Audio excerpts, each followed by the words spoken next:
it will change. The temperature can change. You have the power. Actually, even to manifest rain, Swamiji gives a very powerful technique. If you have the crystal shila energized by Swamiji, or even mirror energized by Swamiji, you can apply the Jnananjana on it, or any other Aushadha blessed by Swamiji. Apply it, make it as a paste and apply it on top of it. Write down which place, what temperature you want it to change, what kind of weather you want it right over there. You can write that down and keep that in front, or you can keep it on top of the Kristashila or the mirror and literally visualize. You should be able to see on the mirror itself as if that place is raining or as if that place is sunny, exactly how you want it. You can start like visualizing it on that mirror. You will see in 42 minutes, just like that, the weather would change. The 42-minute cycle. All of you sit and do it now. Huiru Wong, feeling powerful, wonderful.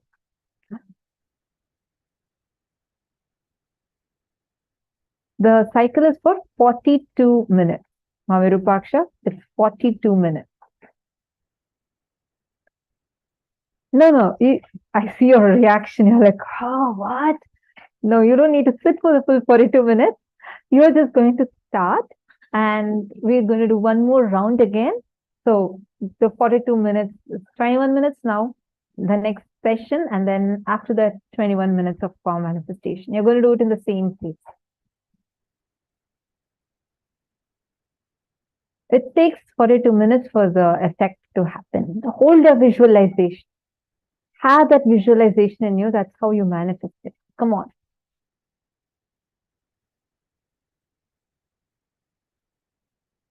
So nice to see so many of you in such a blissful gratitude space. Very sweet. Sit and do this power manifestation now. In that same space.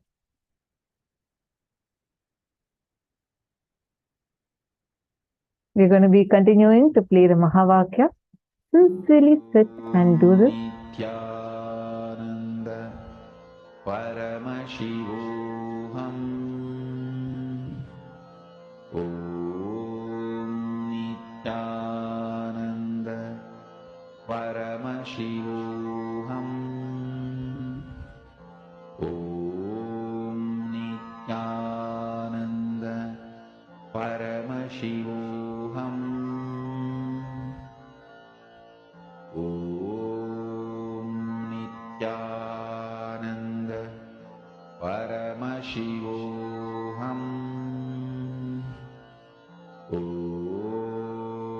Nithyananda Paramashivoham. Om Nithyananda Paramashivoham. Om Nithyananda Paramashivoham. Om Nithyananda Paramashivoham. Om Nithyananda Paramashivoham.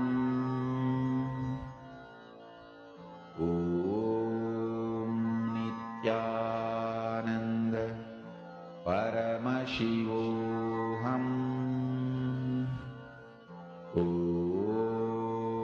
Nithyananda Paramashivoham. Om Nithyananda Paramashivoham. Om Nithyananda Paramashivoham. Om Nithyananda Paramashivoham. Om Nithyananda Paramashivoham.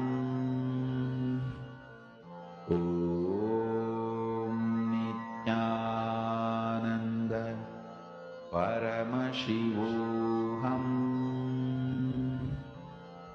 Om Nithyananda Paramashivoham.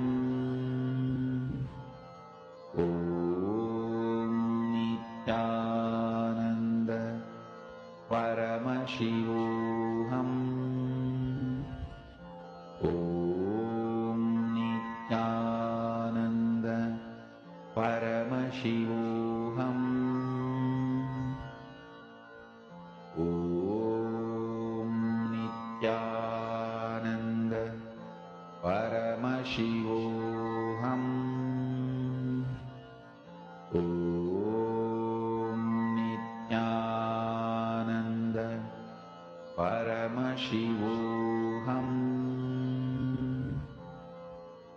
Om Nithyananda Paramashivoham. Om Nithyananda Paramashivoham. Om Nithyananda Paramashivoham. Om Nithyananda Paramashivoham. Om Nithyananda Paramashivoham. Om Nithyananda Paramashivoham. Om Nithyananda Paramashivoham. Om Nithyananda Paramashivoham. Om Nithyananda Paramashivoham. Om Nithyananda Okay, I do see some of you asking questions. Just a moment. Continue the manifestation. I see participants on YouTube, Nithyanandam. So wonderful to have all of you also. We are actually being live streamed on various social media platforms. Like right now, this program is made completely available for various social media platforms. So it's wonderful to see so many of you logged in. Nithyanandam, Shane, and Samuel Hagerman. Wonderful to have you all here. Samuel Hagerman is asking, what does Krista Shila look like? It's actually a granite slab, but this is specifically blessed by Swamiji and energized by Swamiji and given to us. It's a granite, it's a thick granite slab. And this was energized and given in earlier programs. Swamiji himself has energized and given. And the stone has a power to hold a lot of energy. Actually, when you start doing advanced level power manifestation, the mirror, when you start using the mirror is too thin, right? And you'll see that without it falling down, without doing anything, it'll start having cracks on it and it'll start breaking. Krista Shila is the next advanced level power manifestation, where just in the granite slab, I mean, the power you will need is the same. Now you can see on that. It will actually help hold a lot more energy and help you see the things, like you want to visualize a place. You want to see in that. It'll look like a HD video that you'll be seeing on the Krista Shila. Swamiji will be blessing the Jnananjana and giving. So the Jnananjana, when it's applied on the Krista Shila and you start seeing it, it'll be like you're watching a HD movie on the granite slab. So that's how it is. That's the Krista Shila. It's a technology from the period of Devi Para Shakti as Madurai Meenakshi. When she ruled over Madurai as Meenakshi, This was a technology that was used in that period. That is why if you see all the temples throughout the Madurai, the whole kingdom, the Pandya kingdom, which was ruling Madurai, in their period, lot of things are built with this granite slabs, and there were just pillars and deities just made of granite, where whenever Devi Meenakshi wanted to make an announcement to all the citizens, she used to appear on all those granite slabs. Like right now, we all watch darshan on the TV, correct? Like your TV or your laptop. We watch the darshan of Swamiji. Like that, as Devi Meenakshi, she used to appear on all the granite slabs. People used to have her darshan on the granite slab, and she will come and do any announcement or reveal things to the citizens. If you saying, wow, yes. And actually, a lot of evidences for this have been discovered recently, where a lot of these granite slabs and the excavations that are being done in Kiradi. Kiradi is an excavation site, and where they started finding the remains of the kingdom of Madurai from Devi Meenakshi's period. And a lot of things are matching exactly to this, but this revelation was revealed by Swamiji for all of us. I know it's like absolutely amazing. That very science Swamiji has revived. And we saw like when Swamiji had initiated the Balasans, and many of the program participants who had attended physically the programs when it happened physically, the mirror, like without the mirror, you start using it without even you putting it down, breaking it, the mirror will start breaking because the energy, it can only handle up to certain amount of energy. After that, you need to use the granite slab. It's thick. It'll be in a golden box. Swamiji will be blessing and giving. And you apply the Jnananjana. Jnananjana is also again another alchemy product that's blessed and initiated and given directly by Swamiji. So it's almost like an eyeliner, enlightenment eyeliner, something like that. And you apply on it, and you literally start seeing things like how you watch, like you're watching us right now on your screen.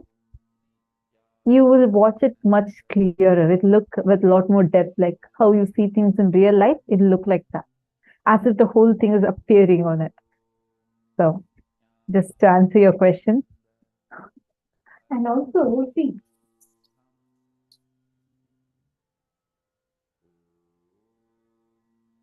sorry for that. See, we did not need a phone, laptop, internet, everything, because our civilization was so advanced.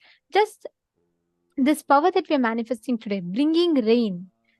There was no global warming in the time where our ancestors existed. Can you imagine? We all built temple as tall as a skyscraper, and our temples have stood tall. Just one temple, Tanjore temple alone, has stood despite of 6 major earthquakes that world has ever faced. It has stood through multiple tsunamis. Despite of all of this, it has never shaken. You know why? We were so advanced. The power manifestation science, there was no global warming because our ancestors connected to planet Earth. They connected to Mother Earth. As an extension, it was oneness-based civilization. That is why Swamiji tells the foundation of power manifestation is very, very important. It is not to exert your power over something. It is to experience oneness with something that we manifest powers. Now, with that cognition, when you all sit and manifest, you will see how immediately the sky will respond to you. The weather will change as per the moment you need. Whatever you have asked, the sky will respond to you for that. Beautifully, Madhananda has posted that she was visualizing for the sun to almost set. And then suddenly she saw that the sun actually started turning more red. Wonderful.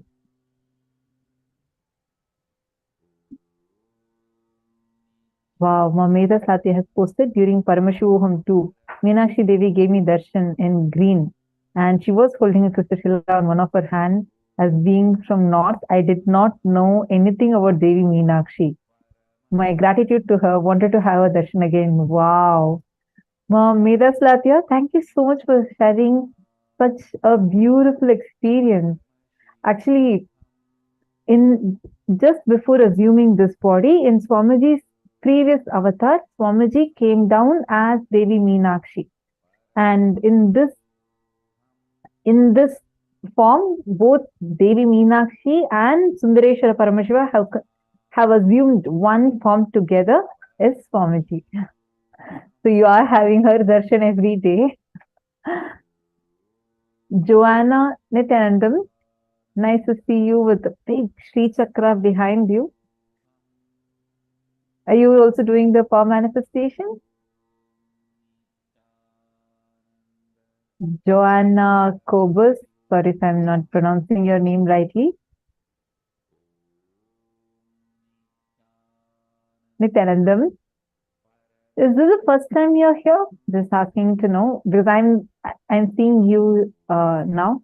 I see you wearing the Kantamala, so I definitely know that you've been connected to Swamiji for a longer time. But I'm just seeing you first time in the program. Lovely to have you here. Where are you from?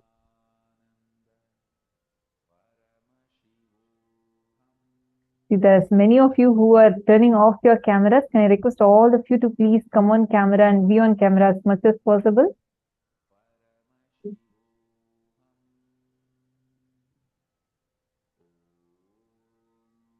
Sonia Rao, I think I made it a little windy outside and dropped the temperature a bit. Wonderful. Nithyanandam, Kartyayani, Kalyanasundram, Nithyanandam, nice to see you here. You can get your two kiddos also to come and sit with you. I mean, they would have been grown up now. You can get both of your kids also to come and sit with you. Are they coming and attending the darshan? You can get them to come and attend the darshan also. I'm sure Akhilesh and Krishna, right? Probably I'm sure they all have grown up now.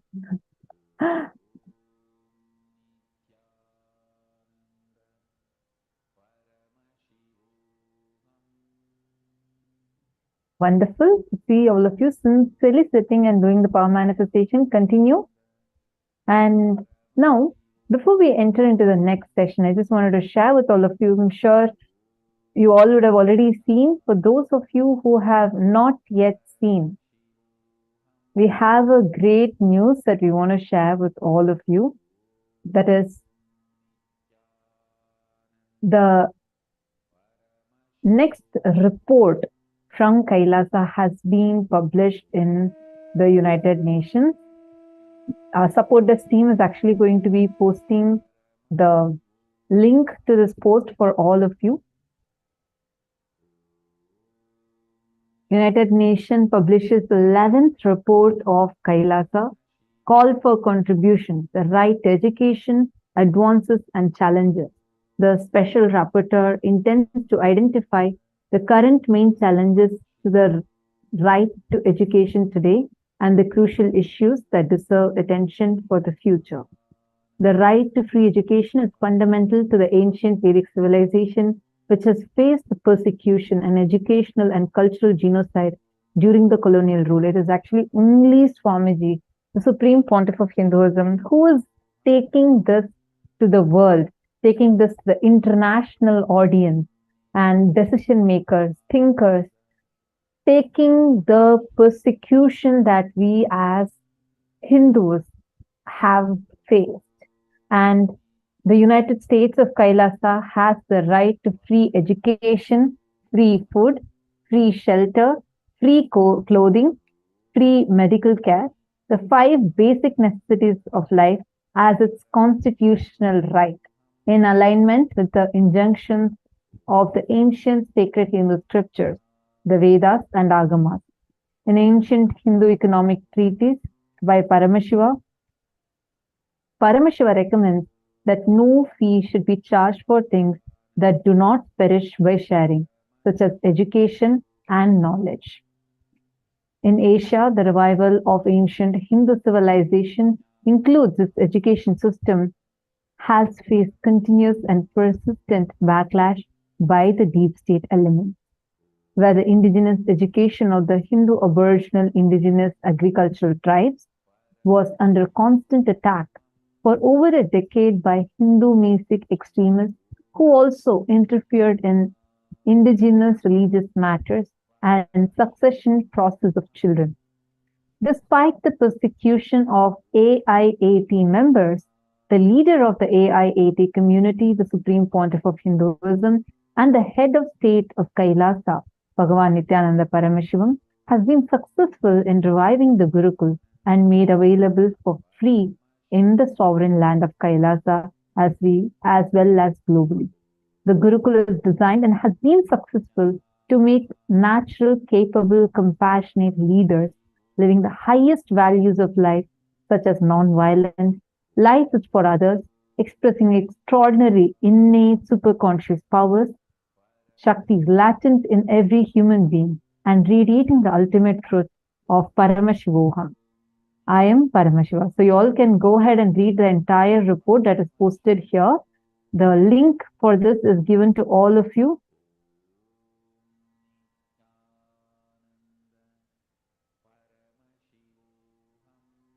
It's going to be posted on all the chats. The support desk team is going to be posting the link. And I just wanted to also add to this because I grew up in the Gurukuls, Swamiji's Kailasa's Nithyananda Gurukul, and it still continues to be completely free of cost, like no cost.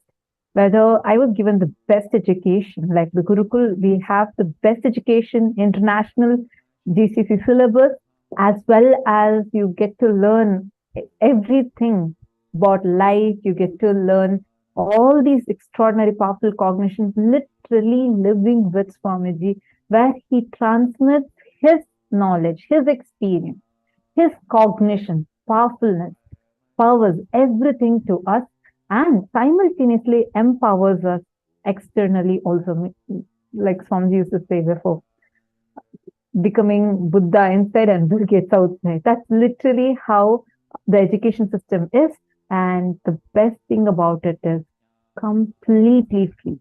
Whether it's for the books or the exam, we all know the amount, the cost, just for exam purpose, the cost that is there, right? Like how much students struggle. But I'm indeed really blessed to have Swamiji in my life, where all of these are completely taken care of and continues to be made available for everyone. So I just wanted to share that. Take a few minutes and share this post with all your friends, family members. Just click the share button. It's just one fingertip away. Share this great news in your Facebook timeline, and it'll also give options of all other social media platforms. Take a few minutes to share.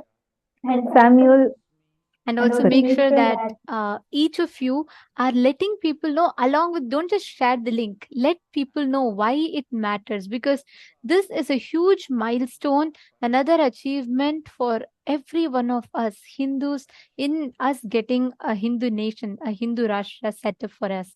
So Swamiji is continuously working, and it makes a huge difference for all of us. So don't just share the link with the information to people so they understand.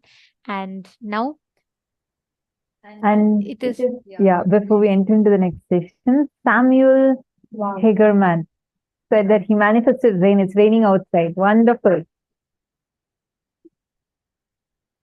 Who else has manifested? Can I request all the participants, whoever has manifested, to take a few minutes and post, and go and check the post. The post for this UN report is shared with all of you. Take a few minutes, go ahead and click the link, share it with everyone.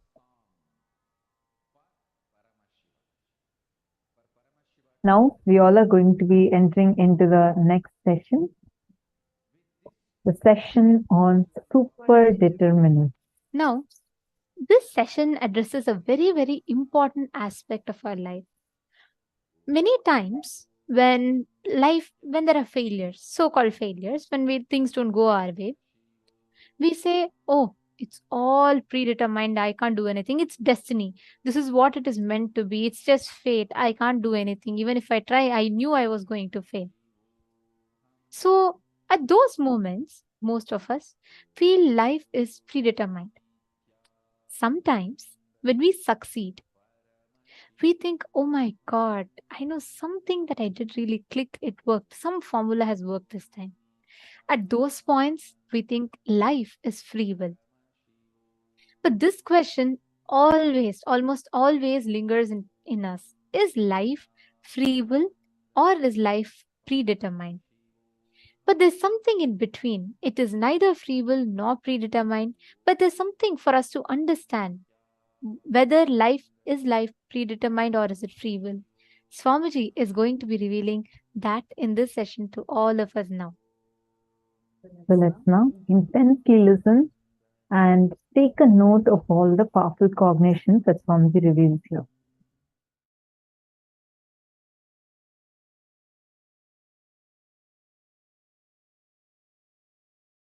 Influence now. Influence the present moment. Be powerful over the present moment. Understand? Live in the present moment is not a complete truth. Have power over the present moment is the complete truth. The power of now is having power over now. Listen. Understand how you feel about you now and how you feel about the world now. Make that too powerful. If you understand and make yourself powerful, that you are Paramashiva, you will understand world is so auspicious and you are the power. Whatever you think, perceive, even as bad, was never bad, is never bad, will never be bad. It is your wrong perception is the problem. Delusion is the problem. Everything is happening properly. You just need to add more life positivity, more understanding. You just need to remember again and again, you are Paramashiva and face everything out of strength and powerfulness.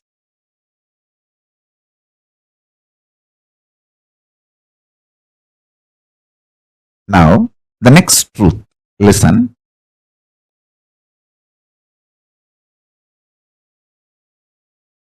Sometimes you feel the world is literally falling. The roof is falling on your head. You are crushed. You are collapsed. The world is just, sky is falling over your head. That is what is reality, and you perceive that as a reality about world, and that reality, that perception about the reality collapses your perception about yourself and you collapse. That is what you call everything is determined, fate, nothing can be done. Sometimes you feel, wow, what I want is happening. So your perception about the world is what I want is happening. And the reality, what I want is happening. Oh, then everything is free will. We have full freedom. Listen. Both are of understanding. Determination or free will, both are of understanding. Sometimes when things happen as you want, you feel, oh, life is free will. Sometimes when you feel things are not happening as you want and the roof is collapsing, crashing on your head, and you feel everything is predetermined. Now understand this truth. I'll give you one more example. If you are standing with both the legs, that's the way you experience reality. You raise one leg, that is your freedom. After that, you cannot raise the other leg also. That is determination. So understand, the choices you already made are binding your future freedom possibilities. The choices you already made are binding your future possibilities. This is when you feel whether life is free will or predetermined.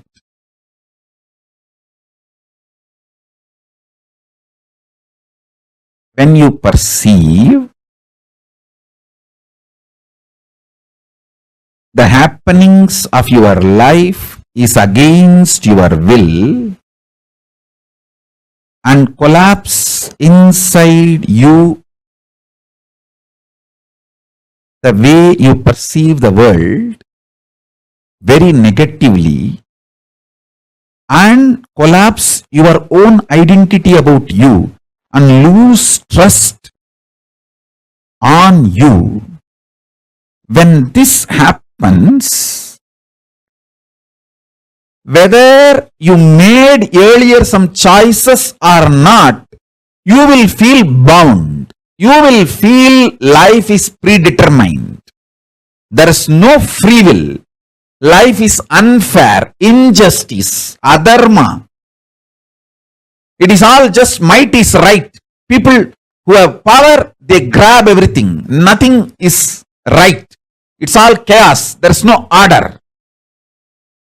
And at some moment, when things happen as you want in the outer world, and your perception about the world is little better, you feel, the free will is life. There is a possibility. I can recreate, rebuild. Life has some hope. But please understand, both are of truth. Why even the idea of free will is of truth? Because you feel relieved, hope because of outer world happening. But the real truth is, if you decide to cognize the truth, you are Paramashiva, Paramatma, ultimate powerfulness. Understand? Whether life is predetermined or free will, the super-determinism is the truth. Answer for the question whether life is free will or predetermined is life is super-determinism. Neither predetermined nor free will. It is super-determinism. Understand? Empowering yourself with the truth, reality. You are Paramashiva. You are the ultimate Paramatma. And from that truth, reality, making your perception about life, and with that strength of your subjective truth about yourself and your subjective experience about the world, impacting the world, the reality is super-determinism. This is the real way of existing. This is what I call freedom. Freedom is not choices. Freedom is manifesting the reality you want to manifest. Listen.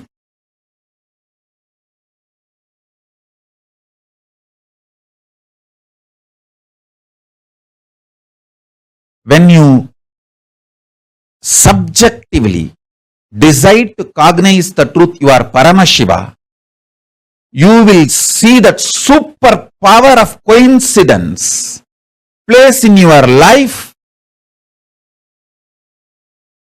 and you manifest super-determinism. I give you two methods for you to achieve the super-determinism. One, deciding to cognize you are Paramashiva because that is the truth. That's the truth.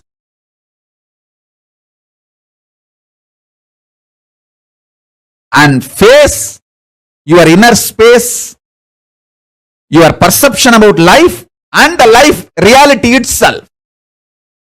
With this truth, I am Paramashiva. This is what is having power over now. Life, reality. That's first. Second, always tell everything to your Atmamurti. You can pray, you can cry, you can express your frustration, you can express your joy, you can express your gratitude, you can even fight. Do everything with your Atmalinga and Atmamurti. Everything. Continuously talking to your Atmalinga and Atmamurti will give you the power to manifest what you want. Shakti. And Buddhi to change wherever you need to change. Above all, Bhakti. The romantic existence with cosmos. You will get all three. Instantly talk to Atmalinga and Atmamurti. Listen. Take these two as the method to achieve super-determinism. One,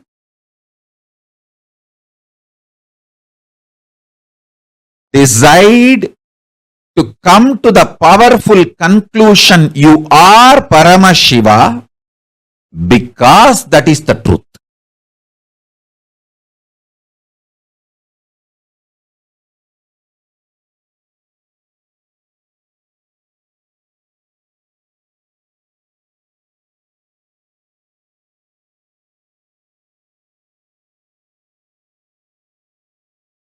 Om Paramashivoham. Om Nithyananda Paramashivoham.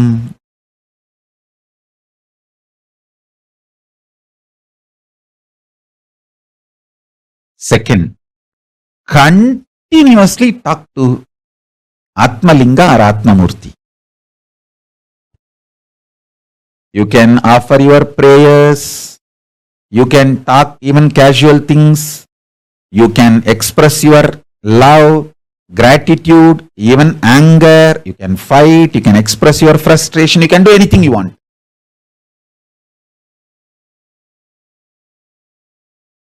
And I commit with you, I will respond to you immediately. I'll give you what you want. Shakti, to manifest your life as you want. Buddhi, intelligence to alter. If at all you need to alter somewhere your wants for your greater, better, complete life.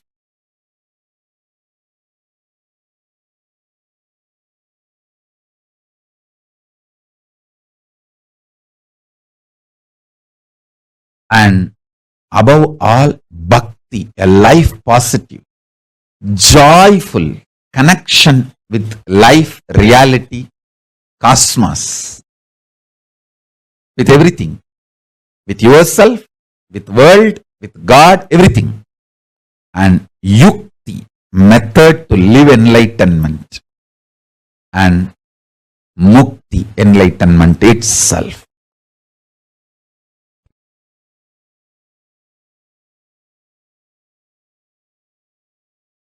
The true experience is when you decide you are Paramashiva, you get power over the now, present.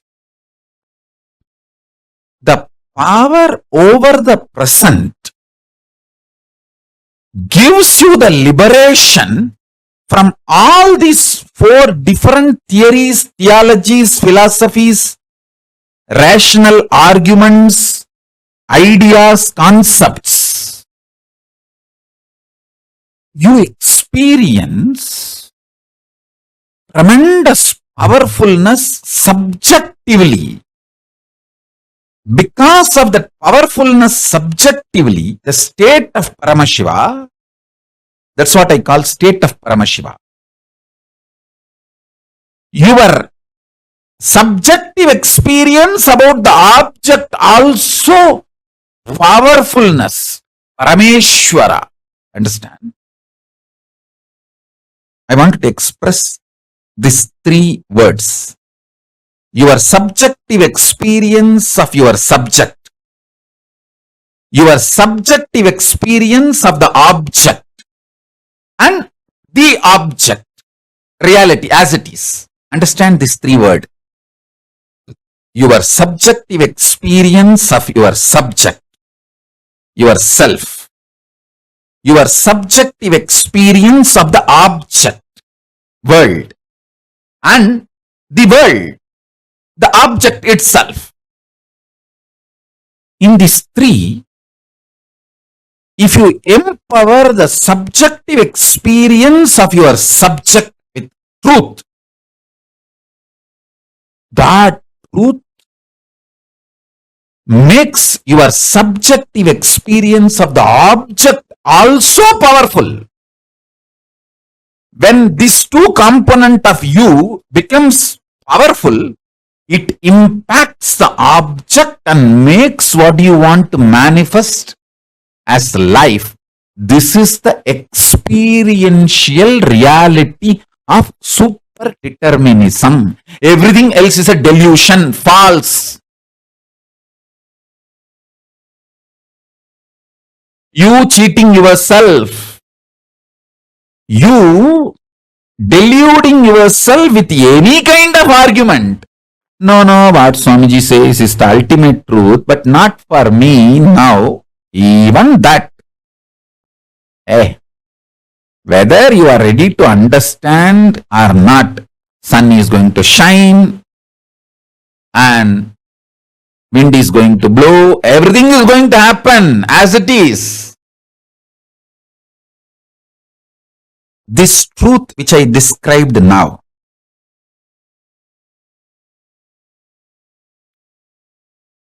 I'll explain the next level. Listen. Super-determinism means empowering your subjective experience about you, your subject, with the truth you are Paramashiva. Paramashivattvamasi. You are Paramashiva. Empower your innermost subjective experience about yourself consciously. You are Paramashiva because that is the truth. And from that powerfulness, analyzing your subjective experience about the object, world, understanding everything happened in your life is just to trigger this enlightenment in you, trigger this awakening in you. Even the grahas, there is no graha, bad graha. There is no time, bad time. only to remind you about your great truth, the grahas act. When you don't want to be reminded to live the higher reality, then no other way, the grahas has to make you understand. All grahas focus on awakening you. They are all working sincerely for your inner awakening. Understand?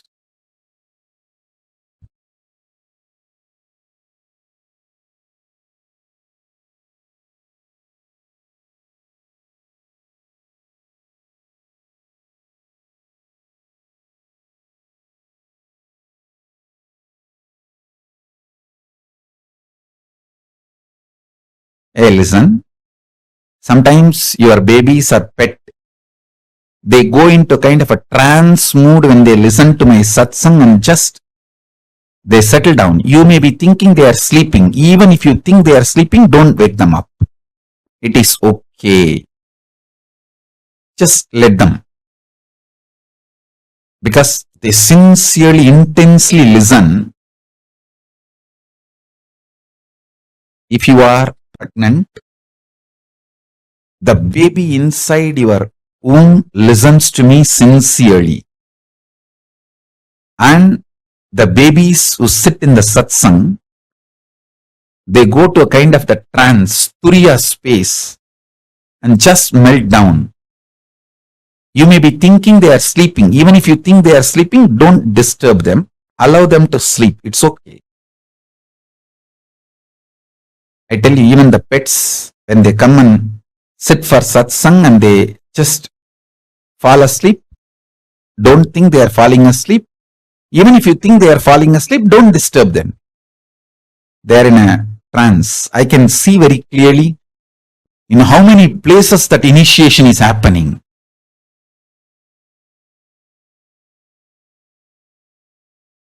When initiation happens, so many people react in a different way. Babies go into the trance of turiya. So all of you, allow this initiation to happen inside you and to everyone around you. If you have pets and kids, get them to satsang.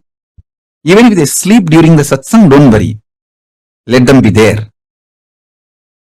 Because these great truths, they get inside the system and become bio-memory. It becomes just bio-memory. Listen. Now listen to the next truth. See, whenever the objective reality impacts your subjective experience about the object and damages your subjective experience about the object, that damage, when it gets overloaded, impacts your subjective experience about the subject itself. That is what I call you gaslighting yourself. Nobody gaslights us. Understand? Nobody can gaslight unless we allow the gaslighting. Whether gaslighting or enlightening, it's your responsibility. You allowed gaslighting of the society. So allow my enlightening.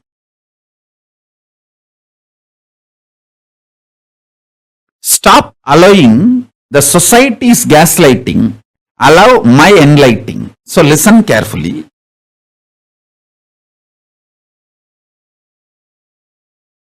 Subjective experience of the object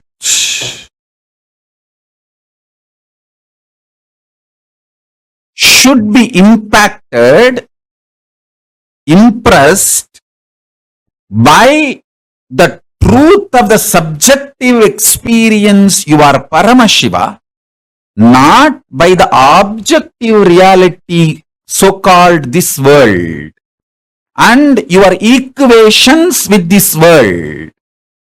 You always have wrong equation with this world. Always you feel injustice is done to you.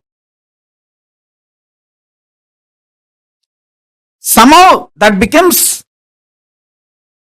default cognition. When you allow that pattern to get rooted in you,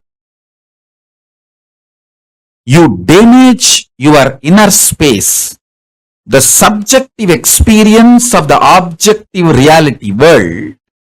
When you damage your inner space, that damage impacts your experience about your self. This is what I call powerlessness. Understand? You should know why you are not able to live in the present moment. Only then you can heal yourself and start living in the present moment. Otherwise, just teaching, oh, live in the present moment, live in the present moment. Nobody can live. Nobody can live in the present moment unless they understand why you are not able to live in the present moment. Listen. If you feel so much injustice is done to you and feel anxiety, panic attack, your subjective experience about the object world is impacted by the world, others, outsiders, everyone. And if you feel so much of injustice is done, panic attack, anxiety, all that, be very clear, you cannot live in the present moment and you are going to literally commit spiritual suicide if you make decisions from that space. You are only going to destroy yourself more and more through any decisions you make from that space. First thing, stop making decisions from the pain, frustration, anger, violence, powerlessness of the subjective experience about the objective reality. Listen to that. Listen to this truth. More and more decisions you make out of the painful inner space, deluded inner space, the inner space which is hurt by the outer world, the inner space which you allowed to be hurt by the outer world, with the idea there is injustice done to you, or the subjective reality impacted by the objective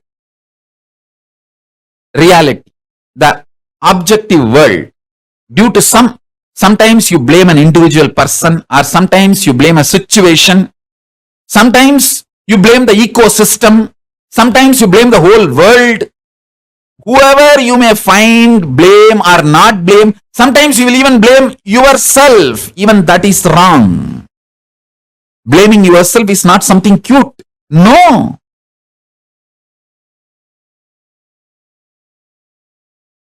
Don't say, oh, I am suffering so much. How can I be Paramashiva? Say, I am Paramashiva. How can I suffer? Change the whole thing. Listen. Don't say, I am suffering so much. How can I be Paramashiva? No. Say, I am Paramashiva. That is the truth. How can I suffer? Let truth empower your experience about you and empower your experience about the object. Let the truth empower the subject's experience about subject, subject's experience about object, and object itself. All three. This is what I call super-determinism.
Is neither free will nor is predetermined.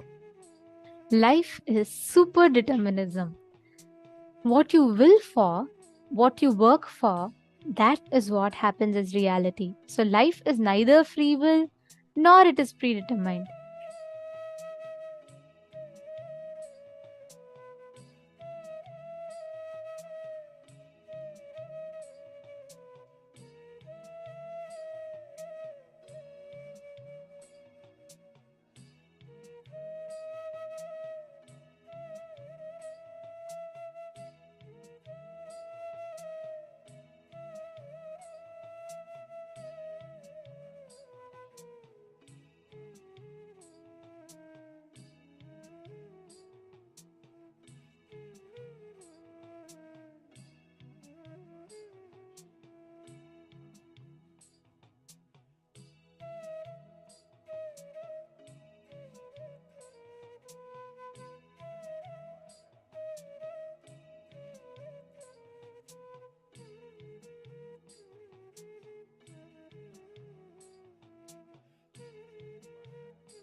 Life is superdeterminism.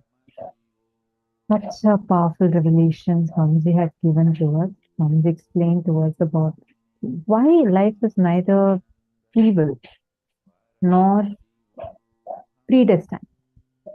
Because, see, empowering yourself with the truth, reality that you are Paramashiva, you are ultimate, Paramatma. And from that truth, reality, making your perception about life, and with that strength of your subjective truth about yourself and your subjective experience about the world, impacting the world, the reality is superdeterminism. It's such a powerful line that Swamiji just gave us. It's such a powerful one. Take a few minutes to contemplate on this.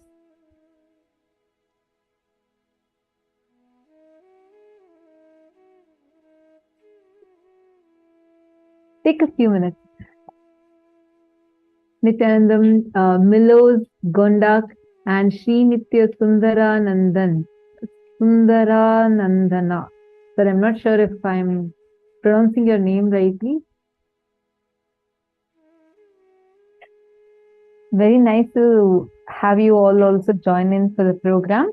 All the participants that are watching us through Facebook, YouTube Live, kindly let us know that you are here. It would be wonderful and amazing to know you.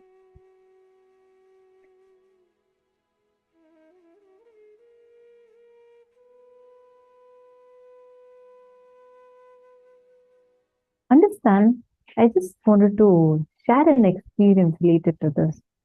So this happened in 2015. Actually, this one cognition, Swamiji says, right? If you are Paramashiva, cognizing that you are Paramashiva, and from that, from using that cognition, you impacting the reality. I think I keep sharing this in every Paramashivoham. It's one of my favorite experiences. We all had received this Atmalinga as a gift from Swamiji in 2014, December Shivoham program that happened in Cambodia. And that was the very first batch of people that received the Atmalinga. So it was really, really special. The Atmalinga, like I know most of us are having, if you are someone new here, this particular linga is what is called as the Atmalinga, and it has a Sri Yantra carved on top. Swamiji himself personally blesses and gives this to you, connecting it directly with your consciousness. That's why everyone has one Atma, so one Atmalinga.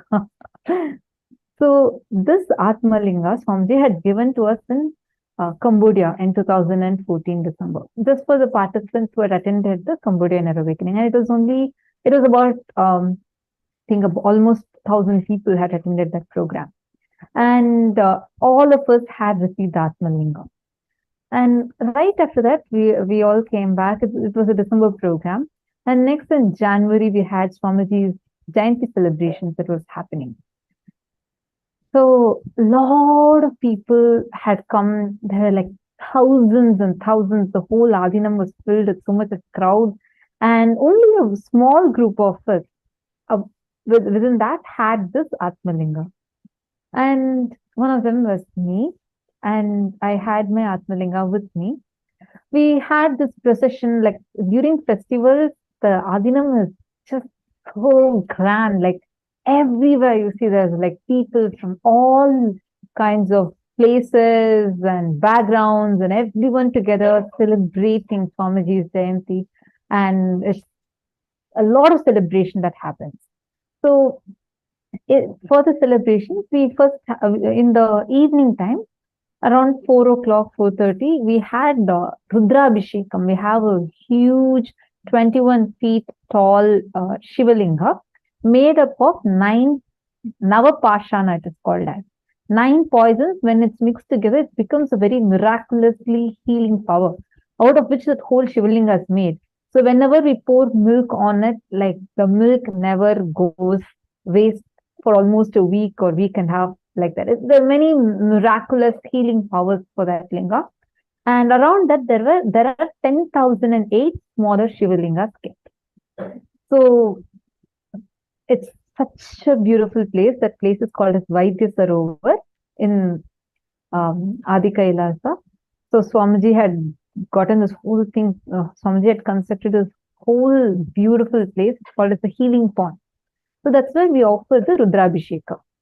So when offering Rudrabhishekam to that Shivalinga, I kept my Atmalinga also with that and I offered.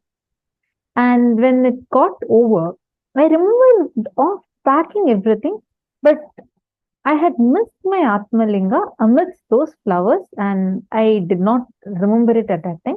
I took everything else and I put it in the puja bag and left. And as I mentioned, whole place was fully crowded. A lot of people were there. And the whole place was fully crowded. And I came out of the Vaidya Sarovar and next, right after that was a grand procession. So Swamiji was coming in the chariot and like the deities are there and all the people are lined up and dancing and jumping and it's this great celebration that has happened. So the procession had started.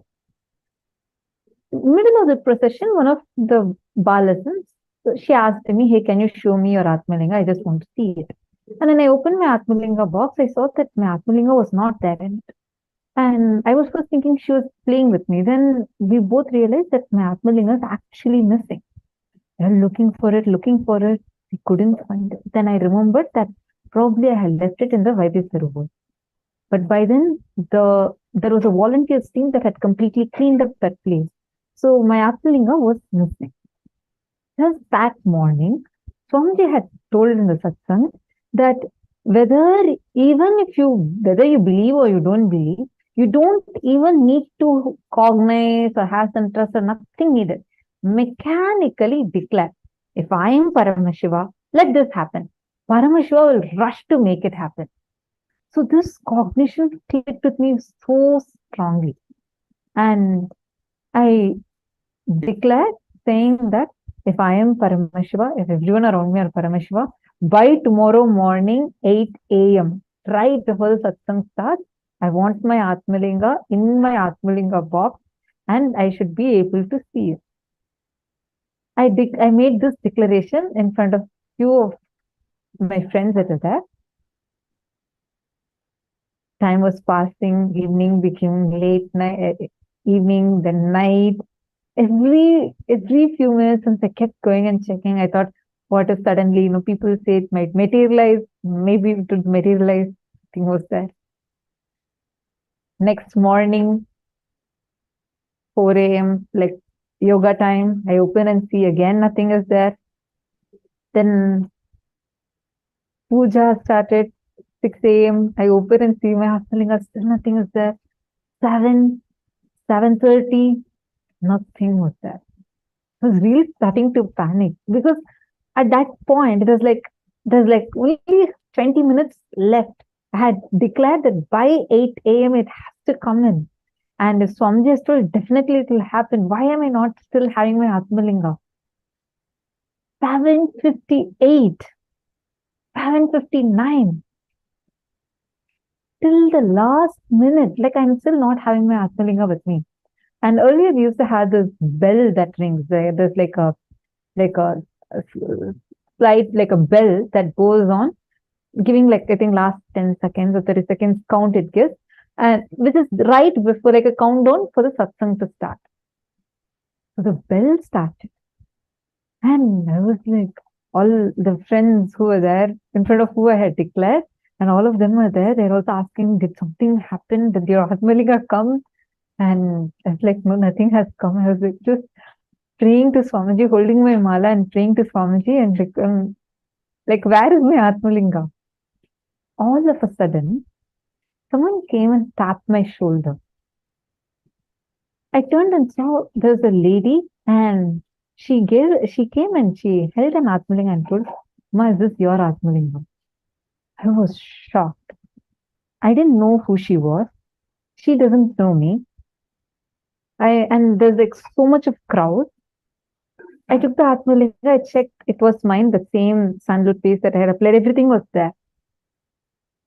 I asked her, how are you coming and giving this to me? Who told you that this is my Atmalinga? She said that she found it in the Vaidya Sarovar, and she thought that because she heard that many people in Cambodia had gotten it.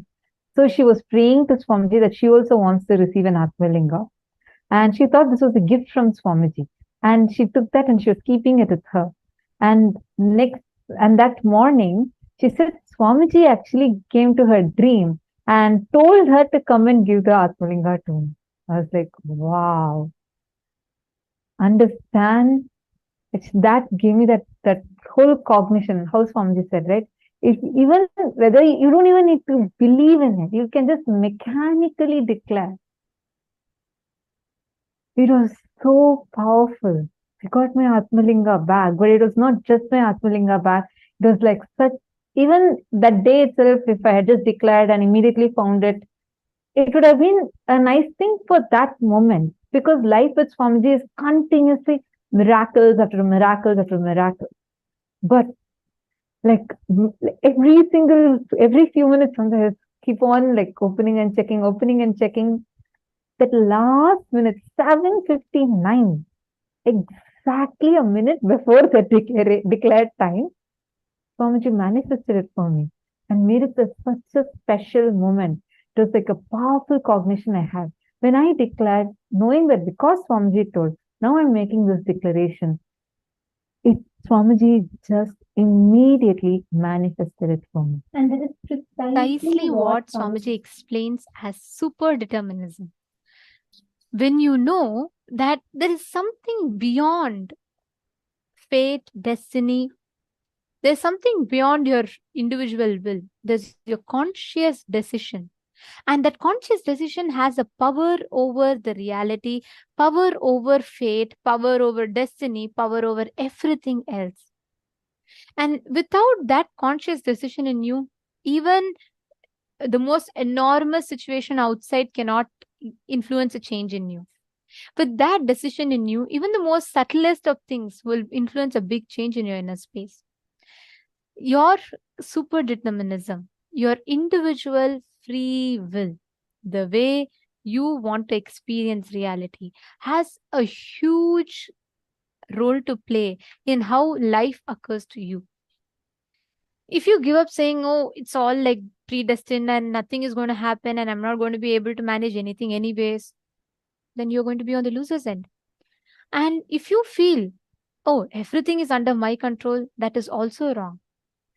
The only thing, the right understanding, Swamiji calls this beautifully as Nithyanandite way of thinking. When you have the right understanding that Swamiji has told it will happen, and because Swamiji has told it will manifest, and leaving it to Swamiji and doing it, out of that surrender and knowing because you've surrendered, you have the complete freedom and free will in your hands to manifest reality, that is the key.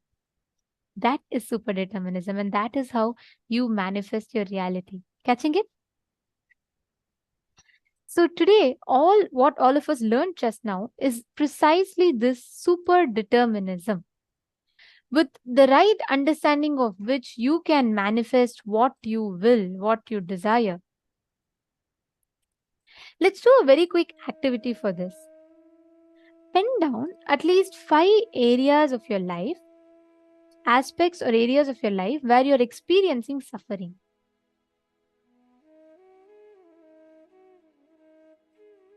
Where you feel like you're really experiencing suffering, you don't know, you feel like everything is predestined and you don't know the solution out of it.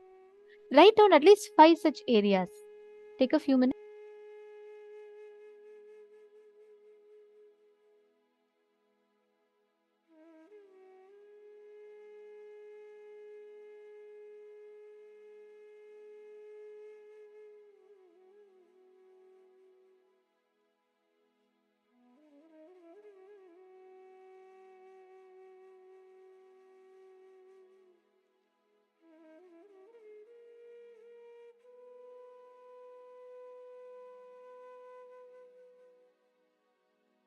If any of you want to share,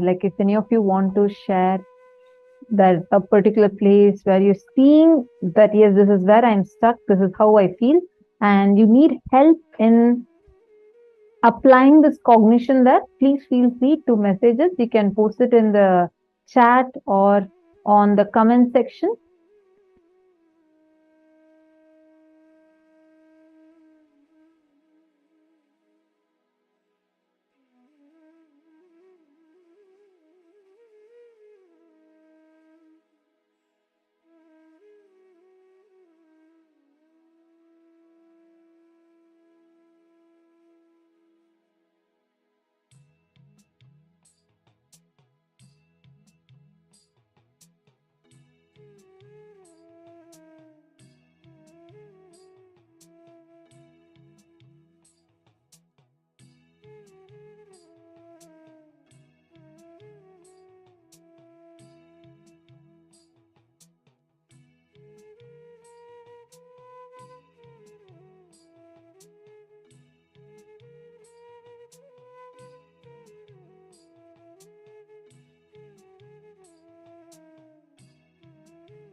take a few minutes and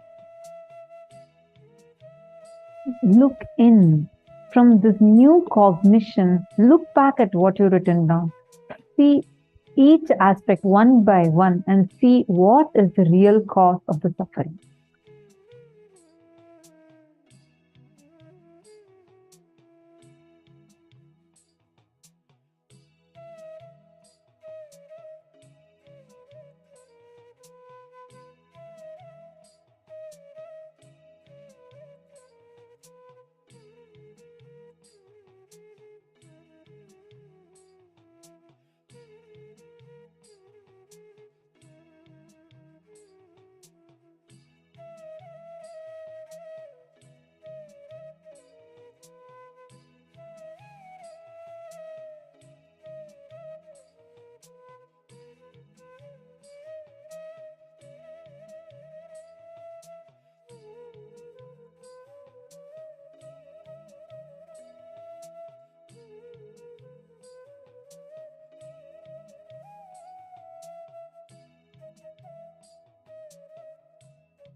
Yes, Nithyananda, I do see some questions.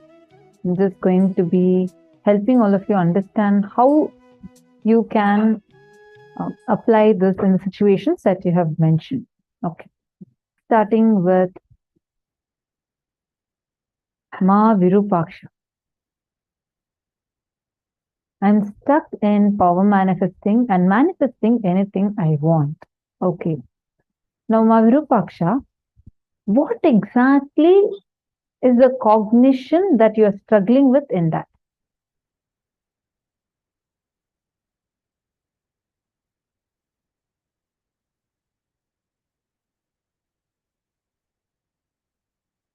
Samuel Hagerman, I'm seeing your messages also. Can I request you to give me an example? Can you please post an example situation of what you're saying? Like, give any example, the guns like what you're mentioning. Give me a specific example of a case scenario where exactly you're experiencing that. So, okay, Mavirupaksha has posted. I guess it's because I don't believe that I can do it. See, super-determinism is not about your belief over here. It is about the cognition, the subjective reality that you experience inside of you, who you cognize you are, and from that cognition, how you cognize about life and your subjective reality of life and impacting the reality externally is super-determinism. From the cognition that you are Paramashiva, anything that you make as a declaration, decide and manifest it. Simple things it can be, even as simple as, okay, I want a traffic signal light to change, and you declare and have it changed to something really powerful, something really huge. So first and foremost, Ma Virupaksha, Take any situation where you felt like you really wanted to do it, but you couldn't do it. Take a scenario of that, like what you mentioned, something that you really wanted to manifest. See, don't start with power manifestation, because power manifestation needs you to start with that will persistence. So first start with something where you are seeing like you really created a space for something. It did not work out. It did not go the way you wanted. Let's start with that so that you can take that example and you can directly apply it to power manifestation. You're understanding, Ma Virupaksha? Now, first step. Listen carefully. First step. You're going to take that situation. Let us say that you really wanted to build a house. Give me an example. And you tried getting, you're saying, no, I never want to build a house. You put an example. I'm just giving you an example. Okay, manifesting money right away. You're given an example. I'll give you an example of that. She's telling me, no, don't give me any other example. I want only this. Okay, sure. So now, manifesting money that right away you want. What's the obstacle that you're facing with manifesting money? Give me an example, like a situation that, look, this is what I wanted and I couldn't manifest here. I tried this, but I couldn't manifest. Can you put like that? So let's see more and more details in your put. You yourself will be able to identify the thought current from which this is happening. Go ahead and put it.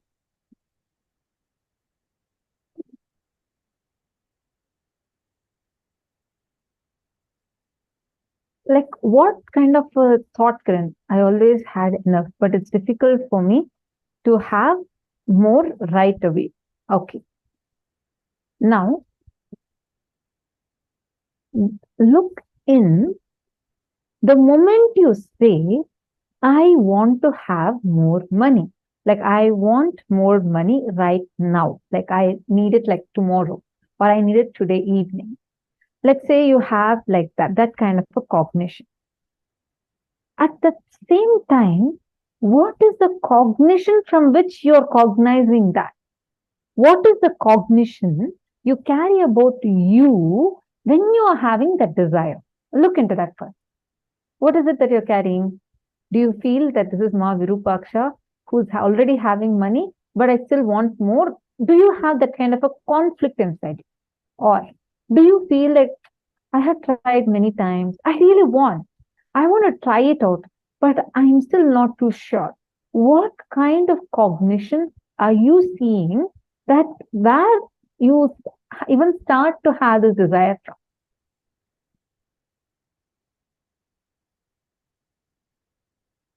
Because you have posted, I always had enough, but it's difficult for me to have more right away.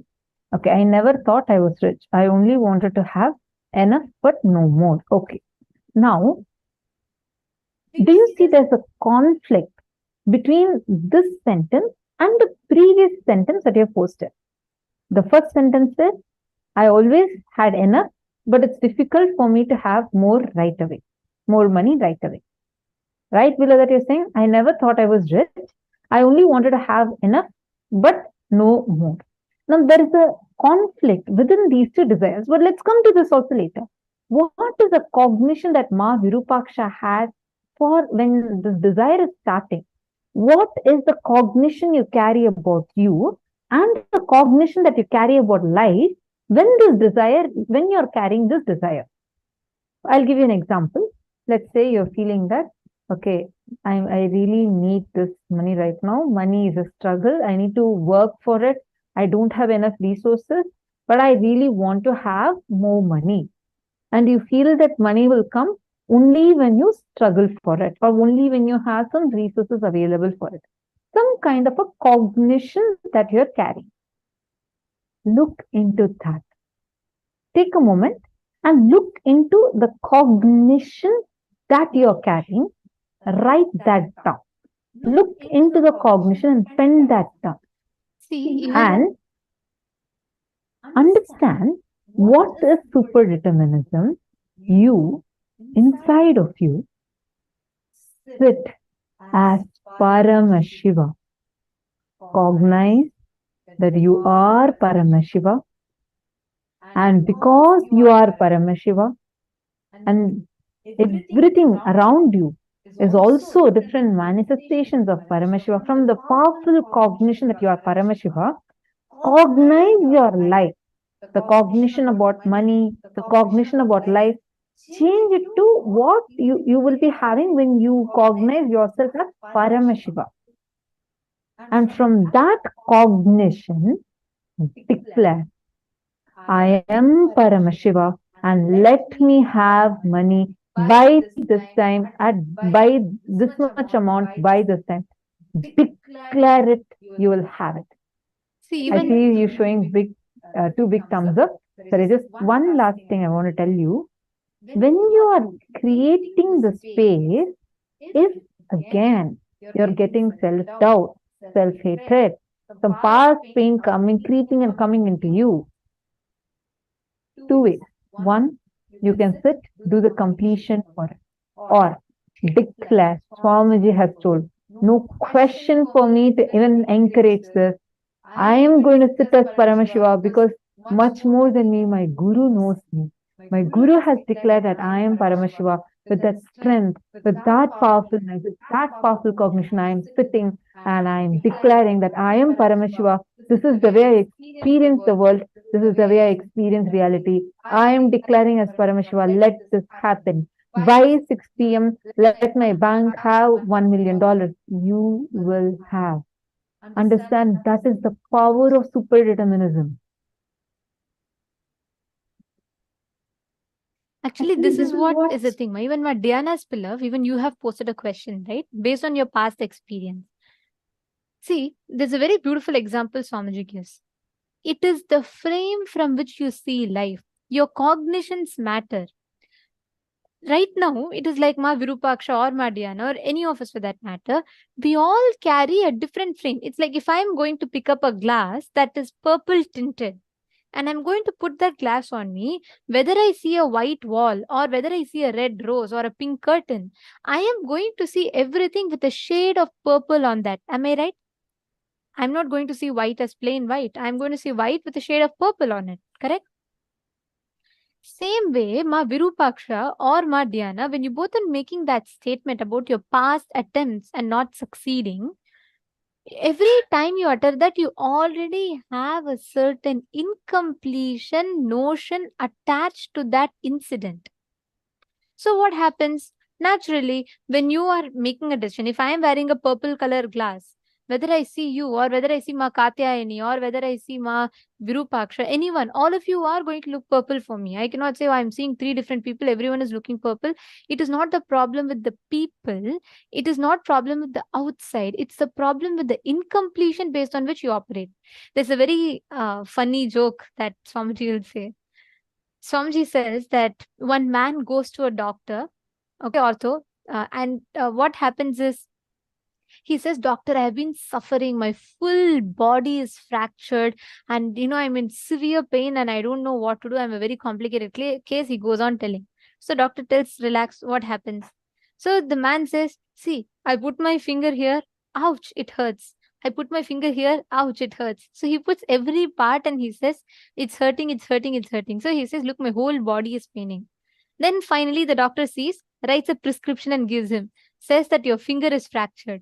Naturally, with a fractured finger, every part he touches, it is going to pain. It is his finger that is paining. Same way, with the cognition inside of you, any hangover of the past inside you that you carry is going to keep impacting every situation you see. Whether I'm seeing Ma Dana Caesar with a purple glass, or I'm seeing Ma Prithvi Prasad with a purple glass, or whether I'm seeing Ma Dana with a purple glass, every one of you are going to appear purple for me because the glass is purple.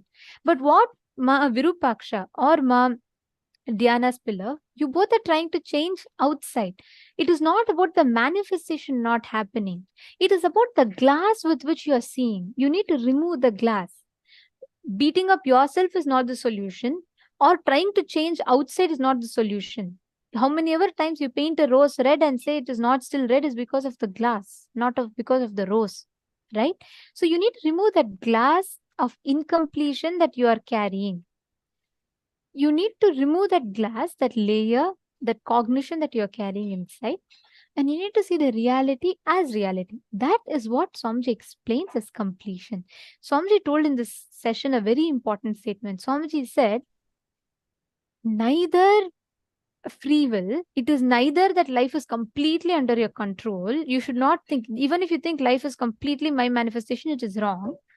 Nor it is predetermined. Even if you think, oh, life is completely with Paramashiva, I cannot do anything, it is completely gone, whatever is happening, both are wrong. Having the right cognition that Paramashiva is manifesting through you to create life as per your individual will is superdeterminism. Life is happening because of Paramashiva's grace. His grace is your will. And that will is what is manifesting as reality is superdeterminism. With that, you cannot entertain incompletion. Ma Virupaksha, you judging your present life based on your past 50 failures is again, you are saying life is predestined. Whatever I try, it's not happening. There's an amount of fate that is involved. So the solution here is not to change the reality, not to change you. It is to change the cognitions. Drop the incompletion and upgrade your cognitions. Catching it? Are all of you understanding? And I just also wanted to add, Samuel Hagerman has posted. Okay, you posted saying that how Swamiji has granted you many boons, and you feel like sometimes when it is not manifesting yet for you, you're afraid that is it will arrogance, is it Guru Droha? I don't want to commit Guru Droha. First thing, relax. No, it is not. Inside of you, as long as you keep your simple integrity to Guru alive, it is not Guru Droha. Don't even get afraid like that. Second, understand when Swamiji has blessed you, it will no matter what, it will happen. It will definitely happen.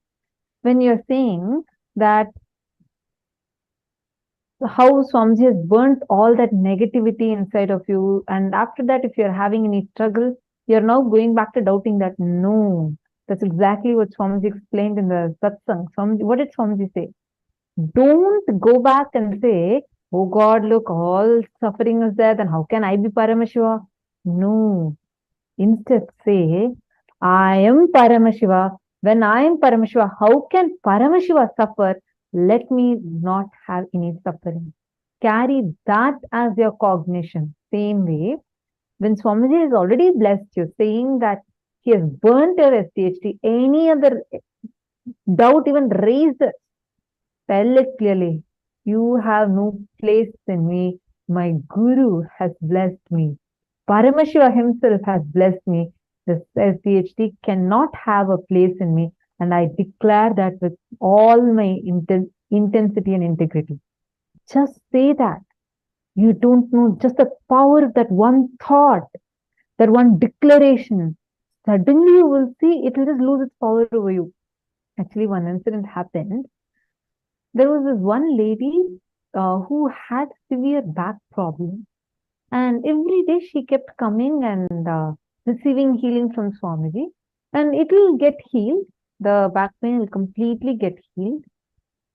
Again, by that evening, night, she starts having back problem, and she comes back in the morning and asks for healing blood.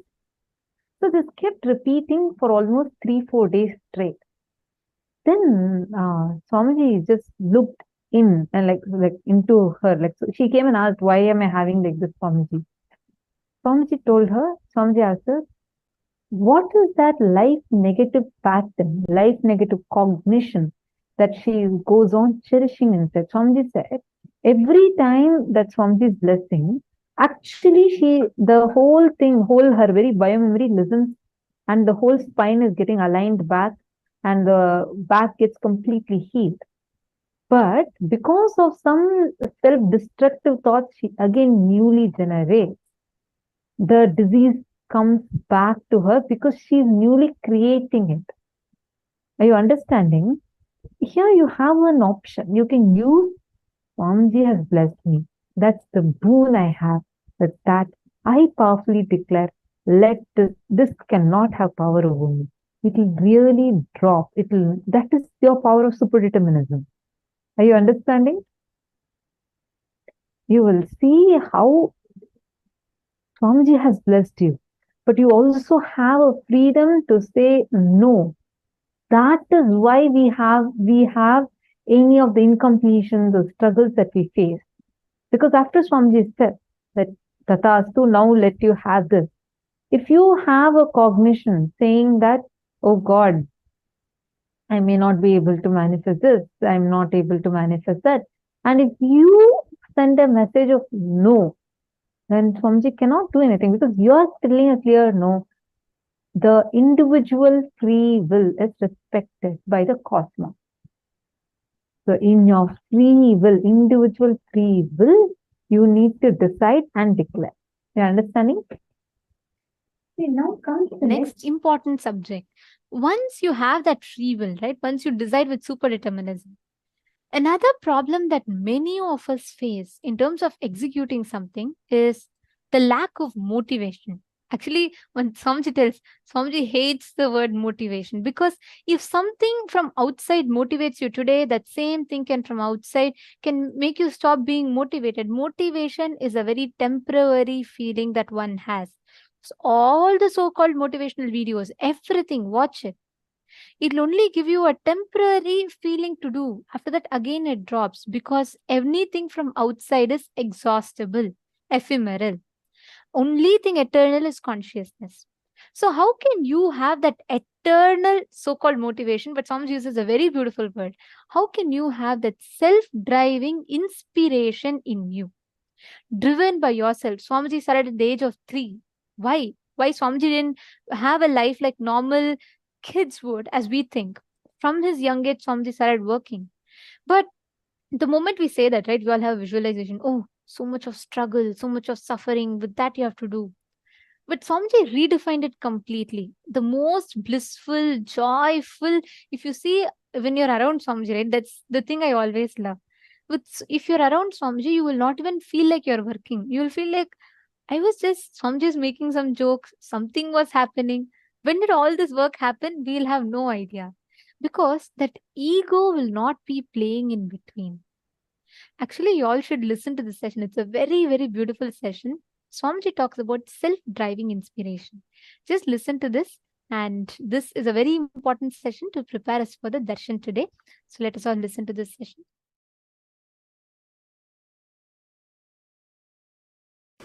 Today I wanted to expand on this one truth. Hridaya guhya tahara vidya. In all of us, please listen, in all of us, there is a strong cognition which is spontaneous for us, which forms the core of our heart, core of our being. Hridaya guhya, which is cherished in the cave of the heart. For some people, I am this body is the Hridaya Guhya Tahara Vidya. They function, think, do everything with that understanding. I am this body from morning till night. Painting and cleaning externally and internally takes the whole day. Internal washing, cleaning, filling. External washing, cleaning, painting takes whole day. Even the little remaining time they have, they will be working to get all this. Understand? All of us have Hridaya Guhya Tahara Vidya.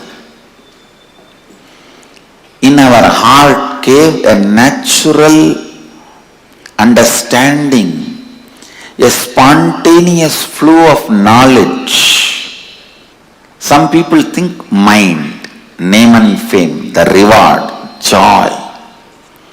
Joy which comes when others praise you. That is you. If that becomes your hridaya guhya tahara vidya,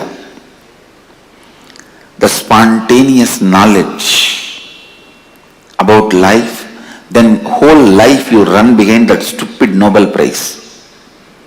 And finally you get rejected and dejected, and you go on teaching how to live to people.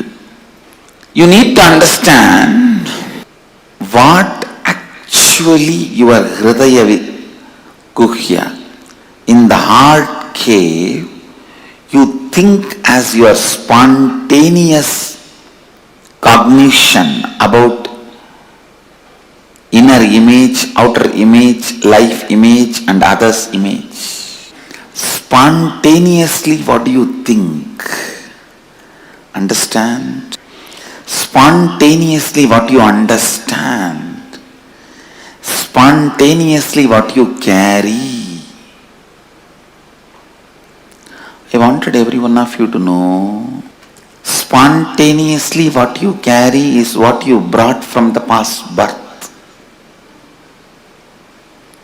That is what you brought from the past birth. My hridaya vidya, hridaya guhya tahara vidya, the spontaneous cognition, knowledge I brought in my heart cave is completely aligned to all these four images.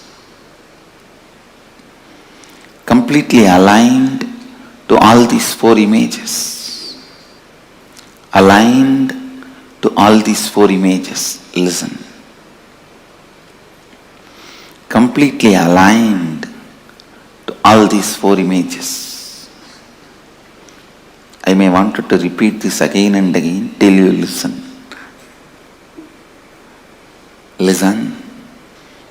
That was my spontaneous flow of life. What you feel inside you as you, what you declare outside you as you, what you want others to experience you as you, what you feel about others and the world. Aligning all these four to best and constantly, please listen, the life happening in you, every moment you feeling I exist is like energy. To whatever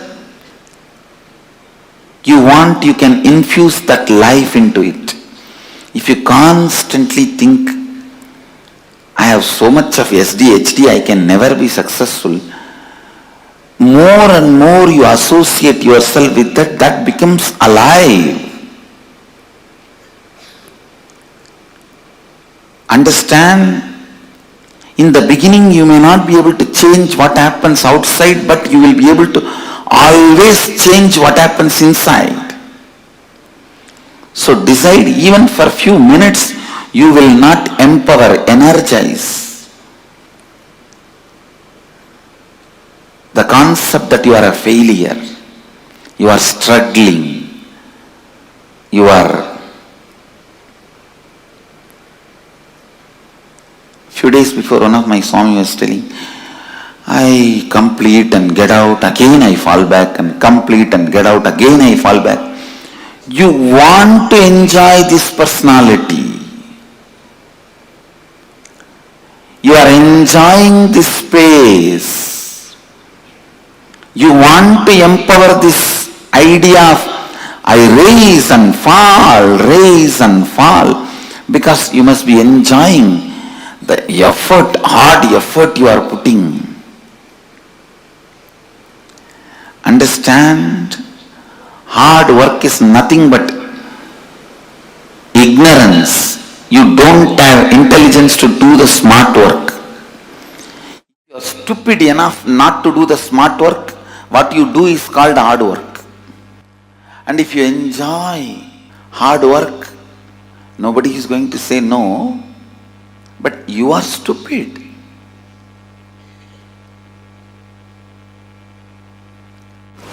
Why will you complete yourself and then come out again, fall into the same ditch and complete yourself and come out? Because you empower that cognition. I am struggling, sincere, seeker.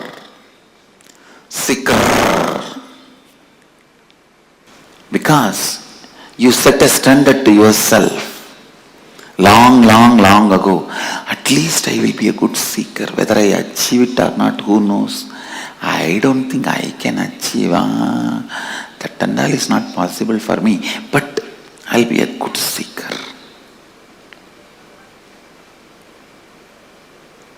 And maybe that is the way you will try to get others' attention. See, I am struggling and coming out. But stupid thing, nobody is ready to listen to your struggle. Understand? How much ever you try to decorate your struggle, nobody is ready to listen to your struggle unless you win the game. Only when you win the game, your struggles are garlanded, respected, worshipped. Your struggles by itself has no respect. So decide to win the game now. See, every moment your life empowers some cognition. Either, see, all these different cognitions. I am struggling. I can't achieve it. I can achieve it. I have achieved it. All these are just various cognitions, various balloons. You can fill the gas in any balloon. Your life is the gas. You can fill the gas in any balloon. Why do you want to waste your gas into the stupid balloon? I am struggling. Complete it. Get rid of it. I have achieved. Fill the balloon of I have achieved. Then what is the qualifications of achieved? Person who has achieved? Always be aligned. This aligning, I wanted to expand on this little deeper. Morning when you wake up, just ask yourself, an authentic person who lives Advaita, how he will wake up? He will just wake up like Mahadeva and bless the world. How he will shower himself, clean himself gracefully. What he will do next? Whatever I am doing, is it aligned to my identity, which I want to build as my inner image, which I want to show as outer image, the other's image and life image, which I want to take the responsibility for? This aligning, the moment you decide, yes, this action has to be done if I want to have this outer image. After that, no conflict. No question of conflict, no question of contradiction, no question of anything else. No question of conflict, no question of contradiction, no question of anything else. In all of your life, what you want to build, clearly decide now and always align your actions to it. That is what is spiritual practice. In my case, I came with what I want, all these four clearly, and always my actions were aligned to it. That is why I claim born enlightened. understand? The Hridaya Guhya Tahara Vidya was very clear. The spontaneous expression, the way you think, every moment you are thinking, let it be aligned to what you want to show you as you to the world. What do you want to feel you as you to you? What do you want others to feel you as you? What do you want to feel as world? Again and again and again align yourself to that authenticity. The best inner image you want to have, best outer image you want to have, best others image you want to have, best life image you want to have. How much ever you think it is difficult, it is achievable. Be very clear. The idea of your difficulty is nothing but your SDHD. See, the mirage water need not be drained for your car to go in the road. The summertime, noon, mid-noon, you will see the mirage water in the road. It literally looks like a large water body in the middle of the road. Do you need to bring big motor pumps, pipe and drain the water for your car to drive? No. You just need to understand it is illusion and drive. Same way, your SDHD, you don't need to be struggling with it. You just need to know it is your SDHD and drive. I tell you, anything can be given up in the life. Anything can be lost. Not one thing. That is self-driving motivation. Just if that is maintained, everything is done. The high self-drive, in anything you take it up. The high self-drive is life. Not having the high self-drive is death. That's all. That's all is life. Whenever in your life you lived with high self-drive, you are alive. Whenever it was lost, you are dead. Whenever you had high self-drive in your life, you were alive.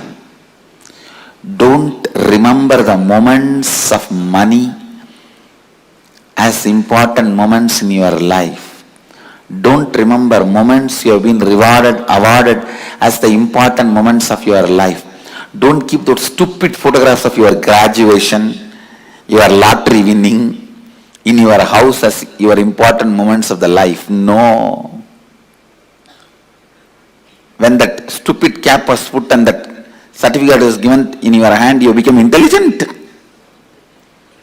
Don't keep that as a memorable moments of your life in your house. Whenever you had a high self-drive, those moments are the most memorable moments of your life. Keep them as the memorable moments of your life in your house. I tell you, high self-drive. Don't keep that stupid marriage photograph, your graduation photograph, all that as the memorable moments of your life. Your first baby, you bought a new house, first house. All these as the memorable moments of your life. No, all this happens as an accident. The high self-inspired drive moments you had in your life, those moments, memories of those moments, achievements of those moments, it might have been as simple as you took the lawn mower and mowed your whole house, whole lawn. Or you took the vacuum cleaner and cleaned your whole house. It can be as simple as those moments. Or you decided to hike the mountain and went on a hike. Or you decided to swim and swam for 2-3 hours. Or you decided to go for a long perpetual completion session and sat for 3-4 hours in the space of completion. It can be as simple as any one of these. High self-drive moments should be respected, celebrated, worshipped, remembered as the memorable moments of your life. All this, the first house you bought, the graduation certificate, your marriage, your first kid, all these can be social accidents. You say that social accident moments of my life. Keep them all in archives in your house. Social accident moments of my life. But only when you were living in the high drive. It can even be in your office without bothering about what money is going to come or anything. You just sat for 10 days and finished a project. Those moments, high self-drive moments, get them as the memorable moments of your life. Get them as memorable moments of your life. And they are only memorable moments of your life. They are only memorable moments of your life. They only need to be repeated. Understand? The moments need to be repeated in your life is the high self-drive moments. Not for money, neither for reward or for any other things. Just out of self-inspiration. The dharmic high drive moments you had in your life are the moments to be celebrated, experience to be cherished, inspiration to be kept alive, life to be recreated. Please understand, again and again and again, see how you can become more and more authentic to your best inner image, outer image, life image, others image. Understand, any doubt you have, any idea you have, you cannot achieve that 4 is SDHD. Self-doubt, self-hatred, self-denial. SDHD. Go on completing with those SDHDs. Go on completing with those SDHDs. Let the external situation not create SDHD in you, not encourage SDHD in you.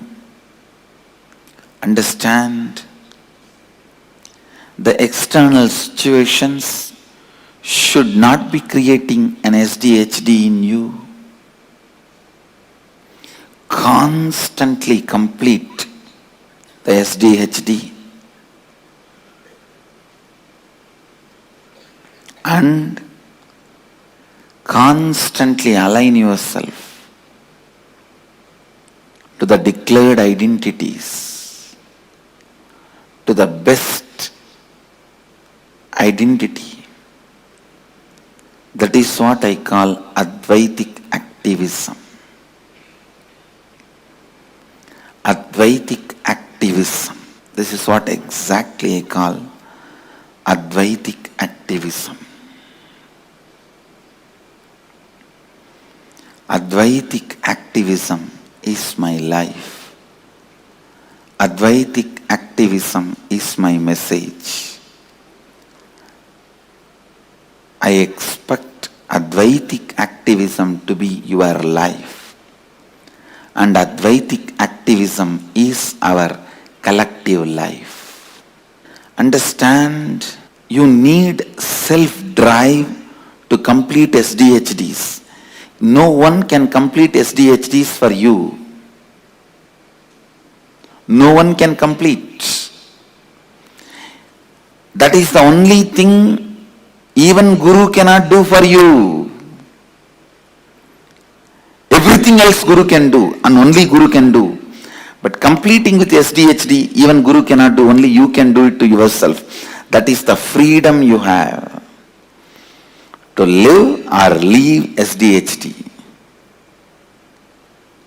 Just decide.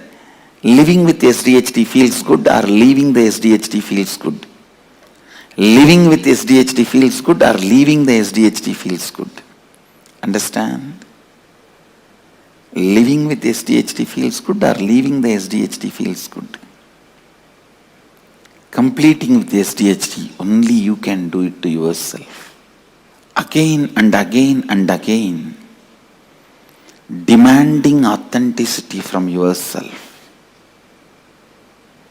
Again and again and again, asking for authenticity from yourself. I tell you, if you retain your self-driving inspiration, whether you are grihastha or sannyasi, doesn't matter, you will become enlightened. If you lose your self-drive, whether you are a grihastha or a sannyasi, be very clear, you will be a failure. It is SDHD that matters. If you complete SDHD, you achieve it. If you are suffering, struggling with it, your life becomes hell. It is SDHD that decides whether your life is going to have the self-drive, enlightenment or not. SDHD is like a cow dung. If that is dumped, even the diamond will be covered. Even the diamond will lose its shining if just ordinary cow dung is dumped on it. But even if 1,000 years the cow dung was on diamond, the moment you wash the cow dung, diamond will again shine in its original glory. Even if you are suffering, struggling with SDHD for a million years, if you wash the SDHD now, your inner glory will stand up again. Understand? Come to the space of Advaitic activism. Come to the space of Advaitic activism. Come to the space of Advaitic activism. The more and more you align yourself, your declared inner image, best outer image, best others image, best life image, the more and more you tune yourself to that, more and more you become authentic. The more and more you become authentic, the more and more you live enlightenment.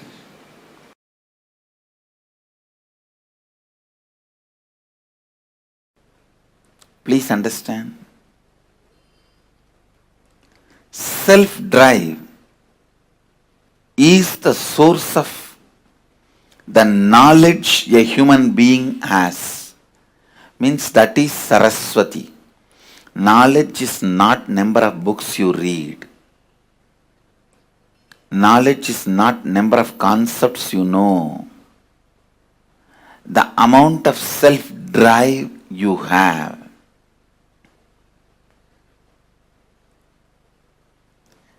understand, giving a right context to the self-drive is only the job of Saraswati, knowledge. When there is a right context, the self-drive never gets dried up. If it gets dried up, it is from the wrong context. It is the lower level pleasures. It is not self-drive. Self-drive which gets dried up is from violence or from greed. Please understand, the self-drive comes out of fear and greed, gets dried up just in few days. Giving the right context for your self-drive is the job of Saraswati. All the knowledge, the reason for all the knowledge, reason for all the books, reason for all the knowledge transmission mechanism is to give you the right context for your self-drive. To give the right context for your self-drive.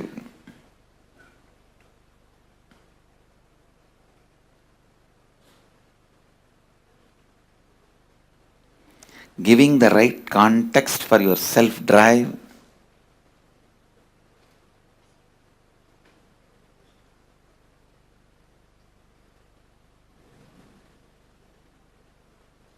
is the source, purpose, reason, cause, sole cause of your knowledge.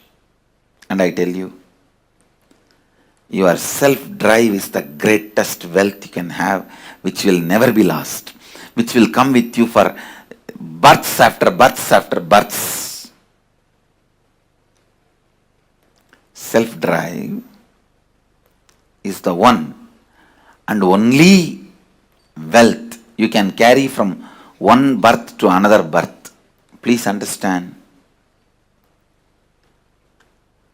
If you want to go to US, you have to change Indian currency to US currency. If you want to come from US to India, you have to change US currency to Indian currency. The same currency will not be useful in the other country. Same way, when you leave the body,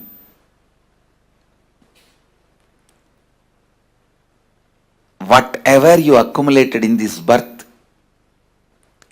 wealth, life, relationships, properties, nothing will be useful in the next birth. But the self-drive you accumulated will be there with you in your biomemory as your asset. I tell you, self-drive is the Lakshmi. Self-drive is the ultimate wealth, ultimate asset.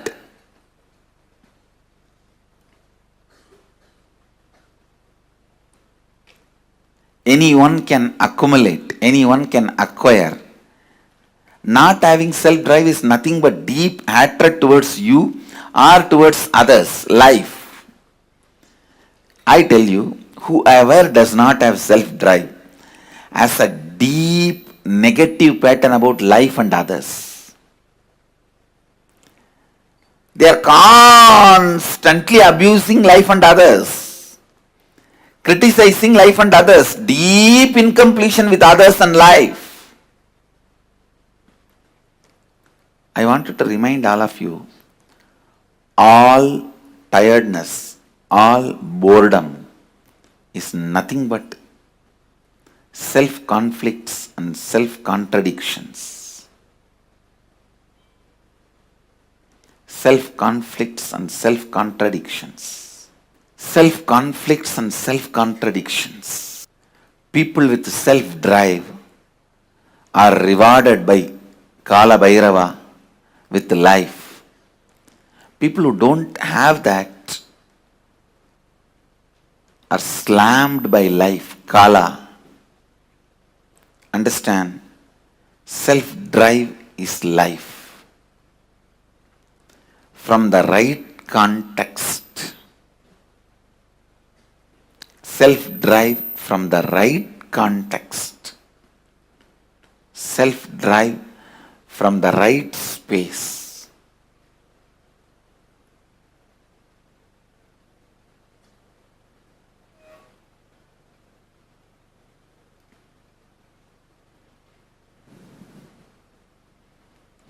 Self-drive is the only energy, Durga, you can have. Nothing else is energy. Not your muscle power or your thinking power. All that are not the top energy. Self-drive is the energy of life. Understand? Self-drive is Saraswati. Self-drive is Lakshmi. Self-drive is Durga. Driving yourself constantly, I tell you.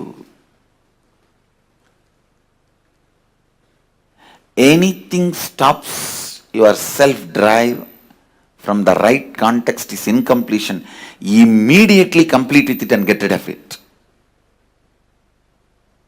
The verse in Bhagavad Gita, the words of Sri Krishna, Uttared Atmanatmanam Atmanam Avasadayet. This is the exact interpretation I will give.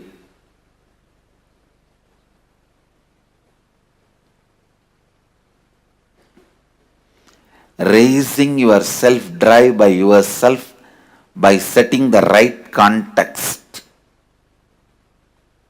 You will be a great friend for yourself. If you can't raise your self-drive by yourself by setting the right context, you are the greatest enemy for you.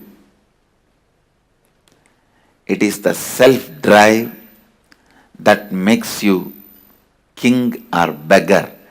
It is the self-drive that gives you self-respect or not. It's a self-drive that gives you the ability to exist. That is a self-drive that gives you the strength to live. Self-drive is the love for life. Self-drive is the devotion for life. Self-drive is commitment towards life. Self-drive is the scale to measure your authenticity, integrity, responsibility, and enriching.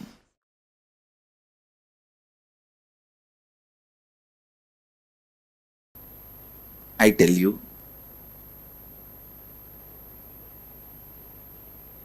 now whatever I am speaking, if you just pen down, when you started developing the patterns, ideas, moving out of your original Advaitic state and relive, it will be literally like a miracle cure for tons of problems you have.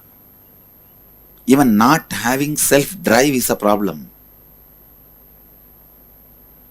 If you find out when you lost the Advaita, that is the time you would have lost your self-drive for life.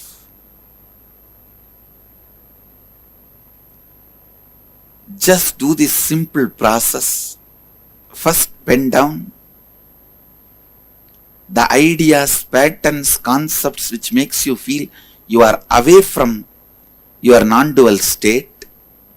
Second, think and pen down when that patterns have started developing in you, how you developed those patterns, those incidents.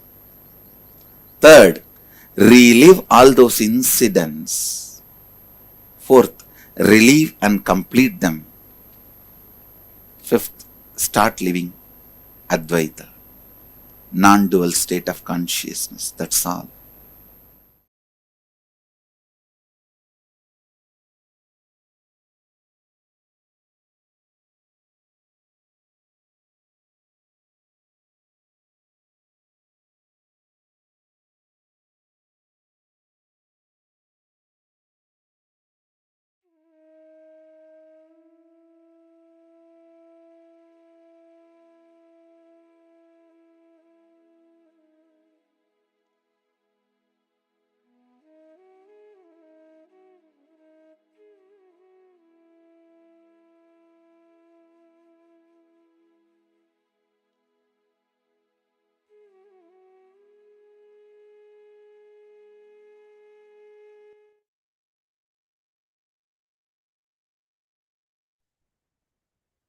You don't need to wait for suddenly somewhere something to happen from outside for you to be inspired to do something. Self-drive, where the source of your inspiration is not something ephemeral, not something from outside, but something eternal, something from inside, which drives you. The cognition, the right powerful cognitions drive you to achieve your goal, achieve what you want to achieve in life. Today, Gangadhara Murti and Ganga Visarjana Murti represent this exact principle of Paramashiva, will persistence. The will power, the will persistence, not the will arrogance. I'd like to start with the same exact words that Swamiji had told, which we had started with from the morning. Ganga breaks Himalayas not because of her power, but by her persistence. Will persistence is the key, and we've all been listening to that from morning till now. And it is time that we receive that will persistence as an experience in our inner space. It is time that we receive the initiation into super-determinism. So we all learned about will persistence, we learned about super-determinism, and now let us experience that directly from the initiation with Swamiji. Okay, one of the Chinese participants is asking, Ma, can you explain what happens when Swamiji blesses you? Yes. See, Ma, when Swamiji blesses us, right? Swamiji is literally, this is the best example for us to understand.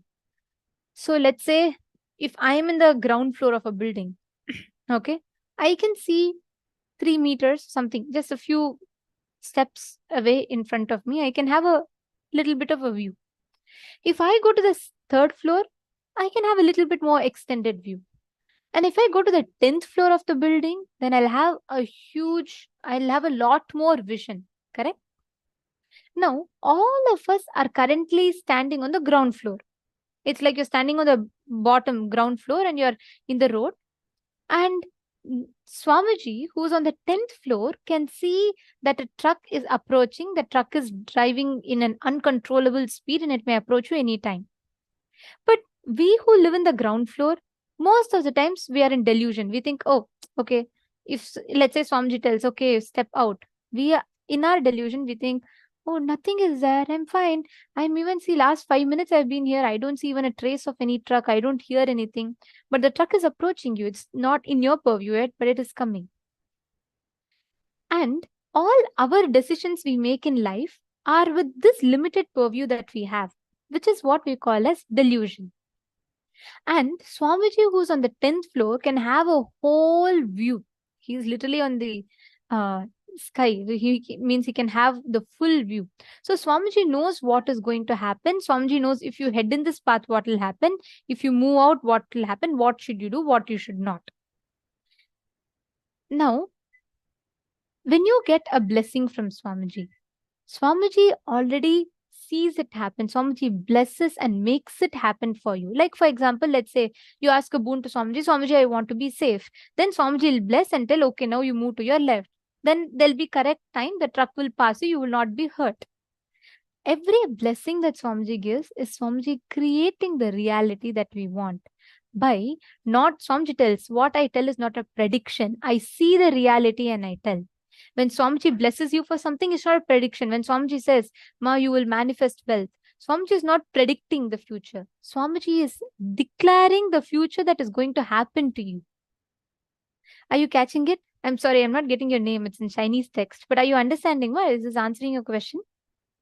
So when Swamiji blesses you, right, Swamiji is literally giving you that pointer based on which you can operate, make decisions for your life. Okay, I see you said you understood. Wonderful.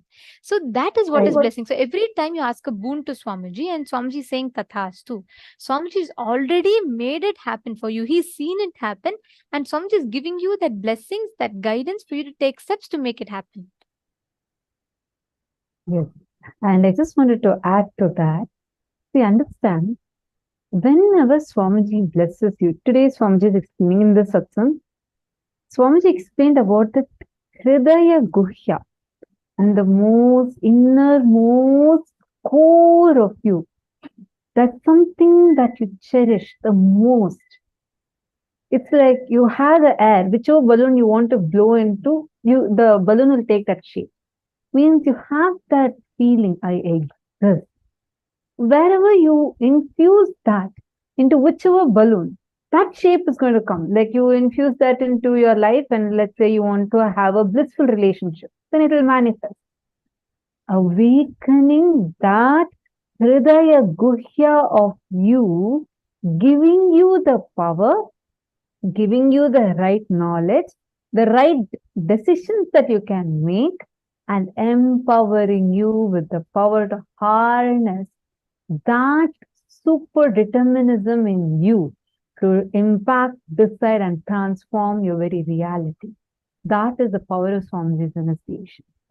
Right now, like we all saw today, we all were doing the exercise, right? Where we all understood how holding on to our past failures, the pains, the struggles that come from even the memory of our past failure. We are afraid, or even we have almost given up to even take a decision or declare something and say that, okay, I am declaring this, let this become reality. We are afraid of that. We are not even clear. That's what Swamiji explained very powerfully, as how whenever things are happening the way you don't want it, you usually think life is predestined. And sometimes when you are in a high, you feel like, yes, whatever I declare, whatever I want is happening. Then you feel that, okay, life is free will. Neither predestined or free will are complete cognitions, because both of these are based on the situations happening outside, and that impacting your reality, the subjective reality that you carry about yourself and about life. Instead, when that subjective experience of you becomes Paramashiva, from that, when you declare, this is what I want, let this manifest into reality, that is super-determinism. Making that subjective reality, the experience of the subjective reality of yourself and the subjective reality of life and the happenings around you, to the space of Paramashiva, as Paramashiva you experiencing it, making you move from Aham to Paramashivoham, is what Swamiji will be doing during the initiation, where deep inside of you, in your cherished innermost core of you. For example, you're alone, you're probably in the shower, or whenever you're sitting with yourself, when you're being with yourself, how you feel about you in that innermost core of you, making you feel that you are Paramashiva, empowering you with that ultimate powerfulness, is what Swamiji's initiation does for us. It transforms the very feeling, the idea, the identity we carry about ourselves, even in that innermost core. Many times, superficially outside, you may be able to talk certain things, you may be able to hold a certain identity, but when you are with yourself, what is that cherished idea that you carry inside you about you in your core? Transforming that very core ultimate experience is what Swamiji will be gifting to us, showering us with during today's initiation. And today we are going to be receiving the darshan of Ganga Dharamurti and Ganga Visarjana Murti forms of Paramashiva. Like we all listen to Swamiji himself narrating the story of how Devi Ganga happens to planet Earth, right? How she comes from the Satya Loka to Bhuloka.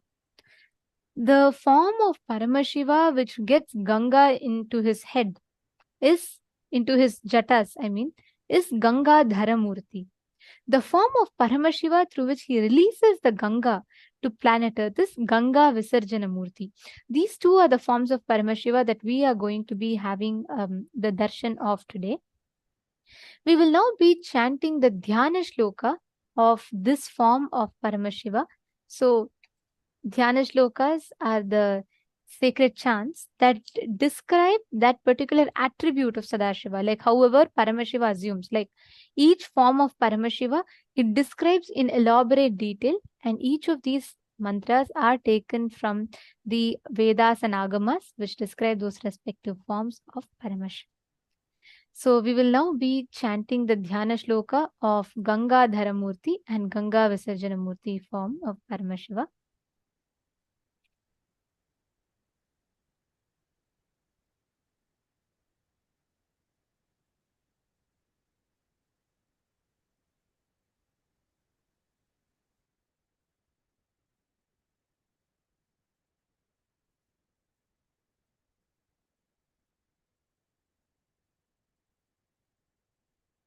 ततो हैमवति ज्येष्ठा सर्वालोकनमस्कृता तदा साति महद्रूपं कृत्वा वेगं च दुस्सहम् आकाशपाददामा शिवे शिवशिरस्युतः अचिन्त्यश्च सा देवी गंगा परमधुर्धरा विश्व्याम्यहं हि पातालं स्तोत्रसागृह्यं शङ्करं तस्यावलेपनं ज्ञात्वा वृद्धस्तु भगवान् हरः तिरोभावयितुं बुद्धिं चक्रे त्रिनयनस्तदा सा तस्मिन् पतिता पुण्या पुण्ये रुद्रस्य मूर्धनि हिमवत्र प्रतिमे राम जटामण्डलगह्वरे सा कञ्चित् मही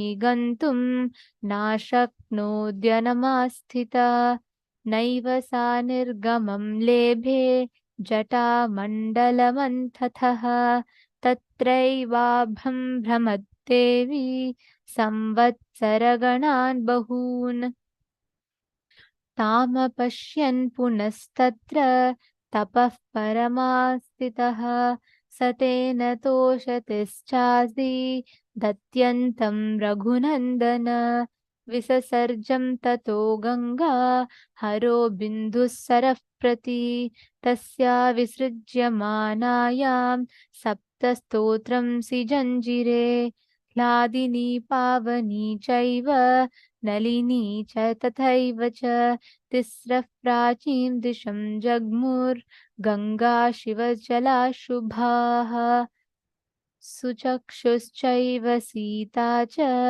सिन्धुश्चैव महानदी तिस्रस्वेता दिशं जग्मुः प्रतीचिं शुभोदकाः सप्तमी चान्वगता साम्हिं भगीरथं तदा भगीरथोऽपि राजर्षि दिव्यं स्यन्दनमास्थितः प्रायादग्रे महातेजा गंगा तं चाप्यनुव्रजत् गंगाच्छङ्करस्थिरशस्तो धरितन्नमागताः व्यसर्पत जलं तत्र तीव्रशब्दः पुरस्कृतम्.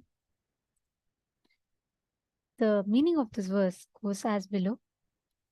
Afterwards, she, who is reverenced by all the worlds, who is the elder daughter of Himavanta, that Ganga, assuming an unendurable form of insupportable rapidity, they say, then plunged from the sky onto the auspicious head of Paramashiva.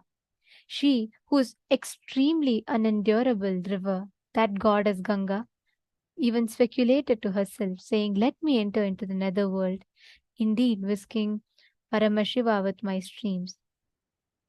Discerning her ego, Paramashiva, then on his part, that three-eyed god, Paramashiva, pent up her in the tufts of his matted locks, his jatas, and, O Rama, she, that holy river Ganga, swooped down into the cavernous curls of the matted hair of Paramashiva, and she became a detainee in them. Though she strove hard in one way or another to reach earth, that Ganga is rendered incapable, as she could not gain access for an outlet from any edge of the coils of the jatas of Paramashiva, Hence, she is held there in durance while. Devi Ganga whirled round and round in coils of tufts alone for many numbers of years. And when Ganga's liberation from those coils is intangible, Bhagirath again firmed up in a marvelous penance in the matter of her descent to earth.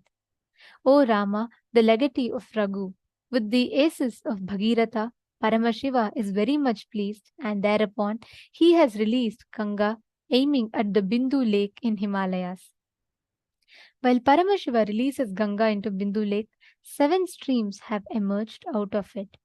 Thus, 3 auspicious Gangas with holy waters have cruised eastward, which are known as Hladini, Pavani, and Nalini.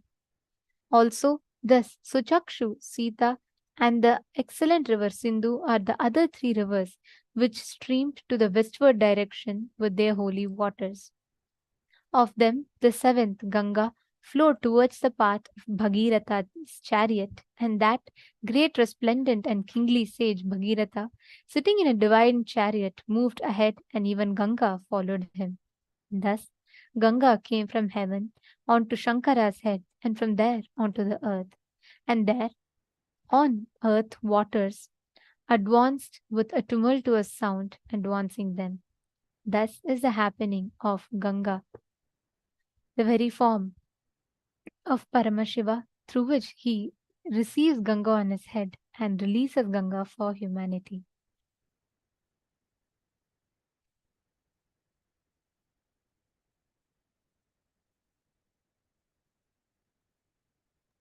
This is a very auspicious form whose darshan all of us are going to be enjoying today. And I just want to announce a very, very important thing for all the participants that are here, because in just a few more minutes, the darshan is going to be starting. I request all the participants to first please come on the camera. Please sit on the camera.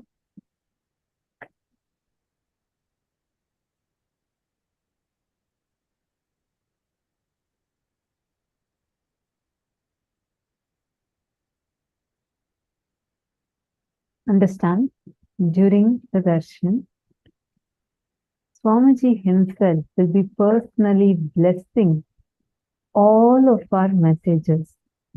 Whatever boons, prayers that you have, you can put it in the chat to Swamiji. Please make sure you're putting it in all the platforms. You can put it via Zoom, YouTube, Facebook, WhatsApp, Twitter, and Instagram. Any of these 6 platforms, you can put your request. Through any of these platforms, even Facebook, through these 7 platforms you can put. So, whenever at any of these platforms, Bhagavan's eyes fall on your message, immediately he blesses it and you will see it become reality. One important thing, we are noticing that many of you are putting in only one platform.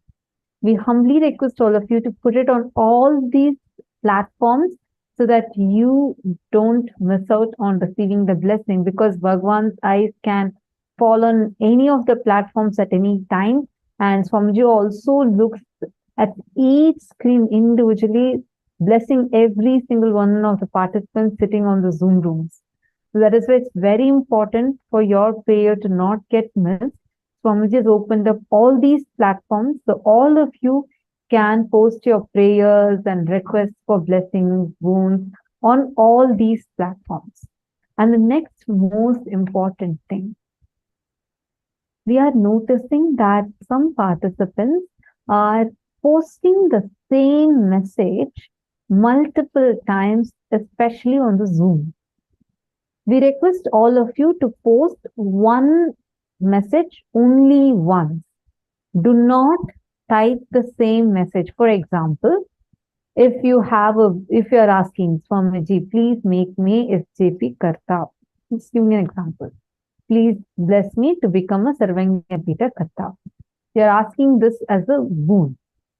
You can ask one other boon as another message, no problem. but do not put the same one message multiple times. We are noticing that many of you are doing this, and what is happening is you are missing out the response that Swamiji has given to you. We noticed multiple times that even if Swamiji has responded to your message, you are missing out on that, and you are continuously posting the same message. And because of that, it's also affecting the other participants to see the blessings that Swamiji has given to them. So we request all of you to please acknowledge this.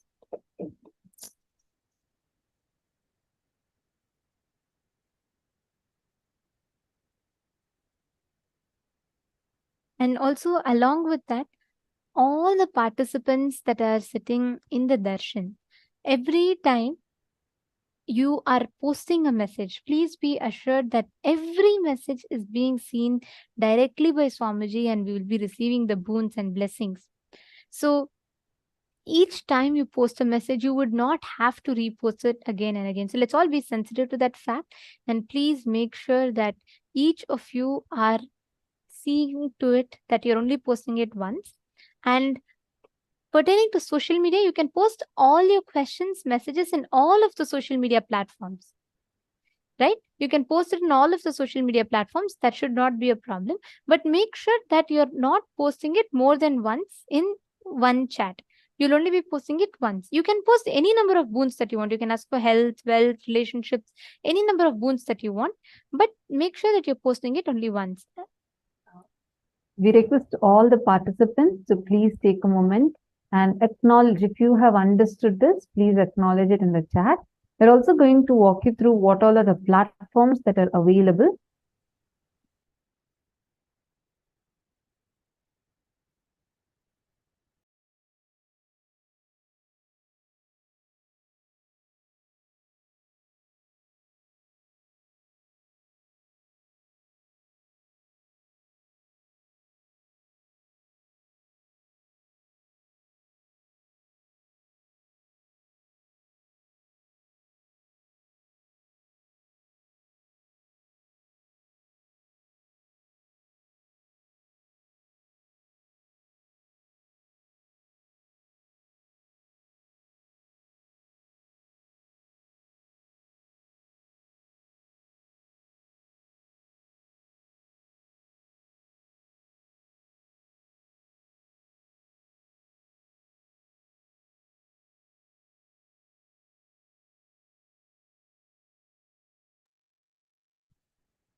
You can go to KAILASA's SPH Nithyananda YouTube channel.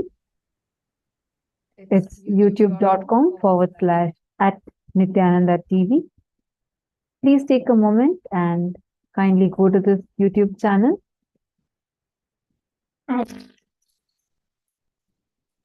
Once you go to the YouTube channel, you will see a live video right on top of the YouTube channel. So please go to the live video.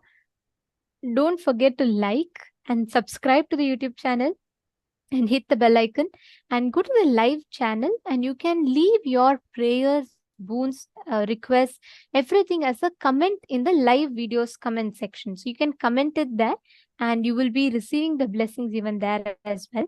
So you all can comment your prayers, boons, blessings, requests, etc. on the live chat of YouTube. And also do share this link and invite your friends, your close ones, near and dear ones to watch the darshan and enjoy it as well. The next is WhatsApp. So yes, Paramashiva is available to you on your WhatsApp as well. So you can head to kailasa.org, our official website, and click to join the WhatsApp community. You will see right on the home page, you will see an option called Join WhatsApp Community, and it will give you it will automatically lead you to a WhatsApp page, and you'll just have to click join chat, and you can join that. And in this chat, you can ask all your prayers, blessings, requests to Swamiji. The next is Twitter. On Twitter, you can go and find Swamiji's official Twitter handle, which is @Sri-Nithyananda.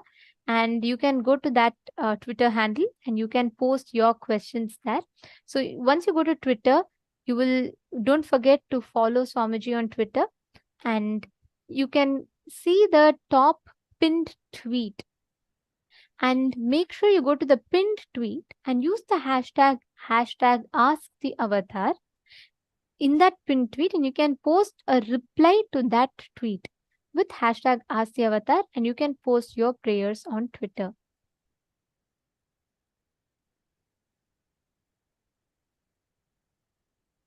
We request all the participants to take a few minutes and head to Twitter now. And if you are able to see this and you're able to reply to the pinned tweet, kindly let us know. We'll give you all a few minutes.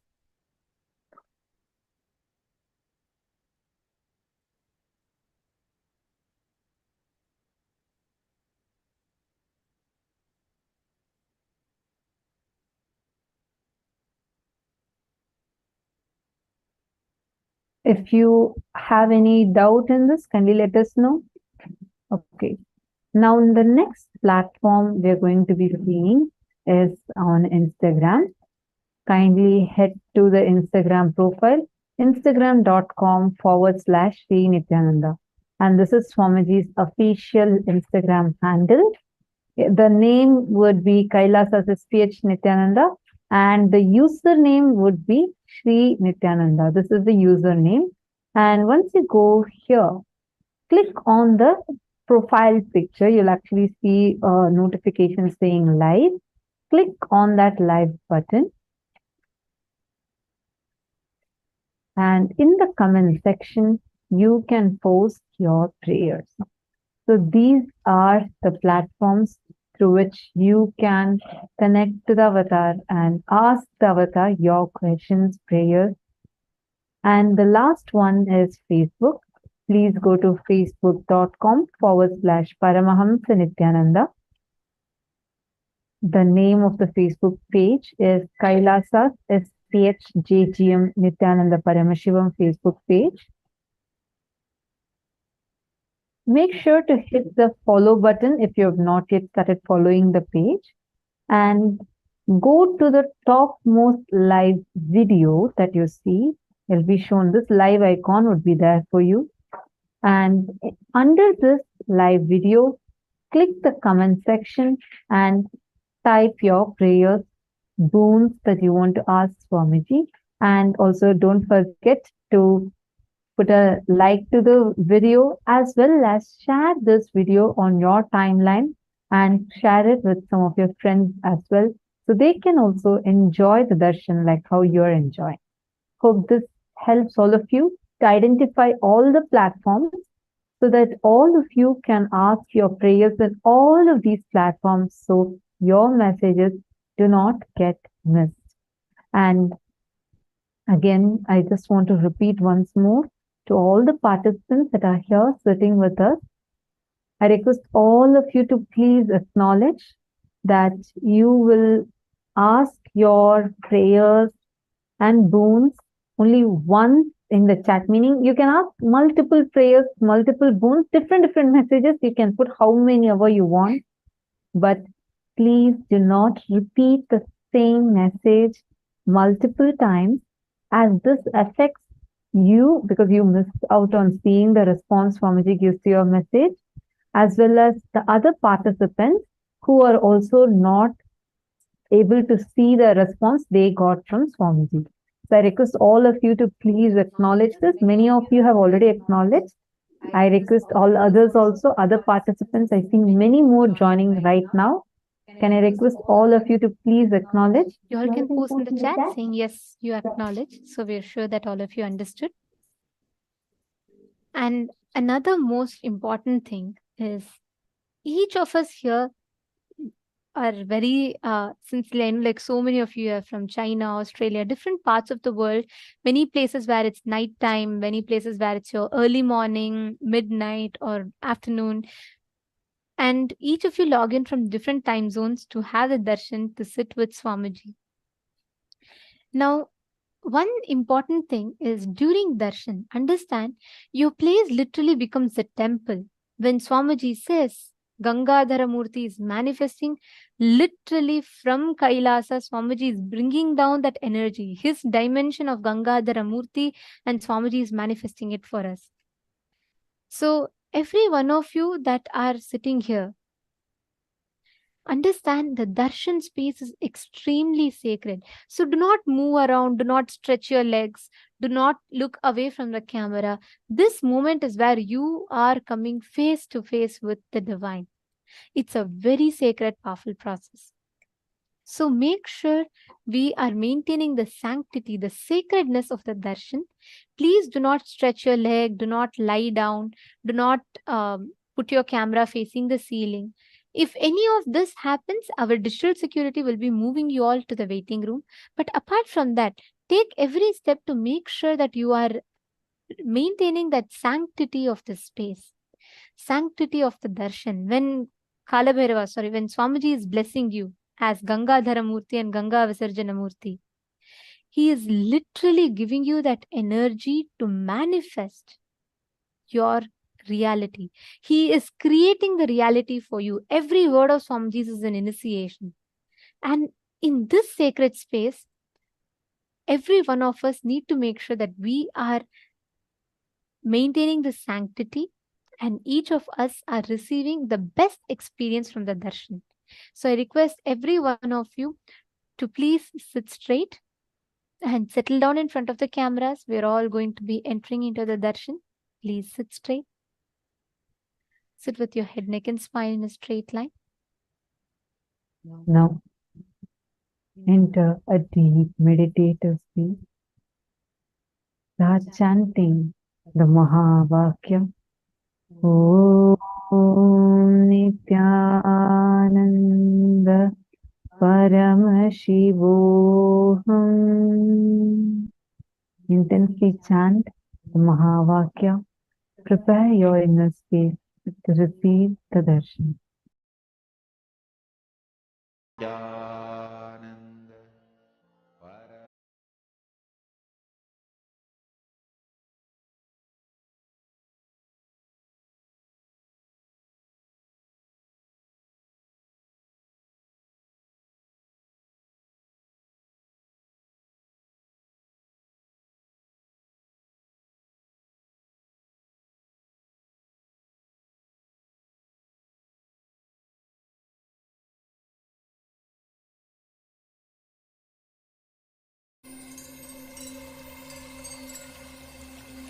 I welcome you all with my love and respect.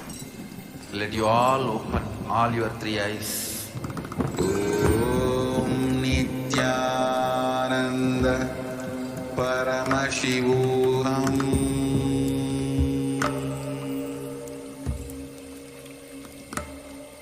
Om Nithyananda Paramashivoham.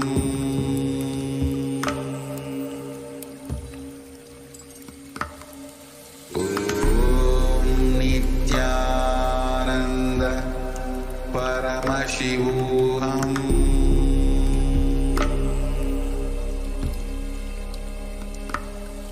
Om Nithyananda Paramashivoham. Om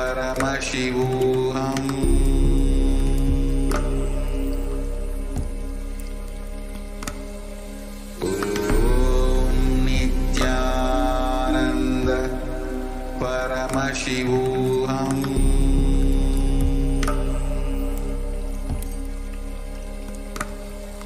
Om Nithyananda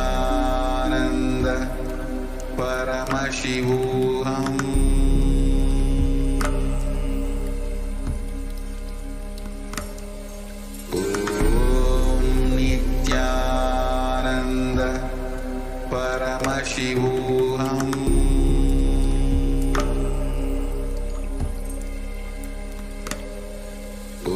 Om Nithyananda Paramashivoham.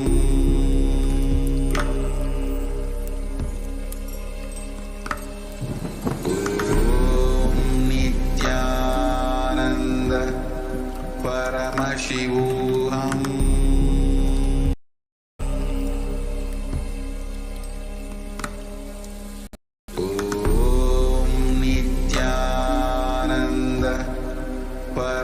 Paramashivoham.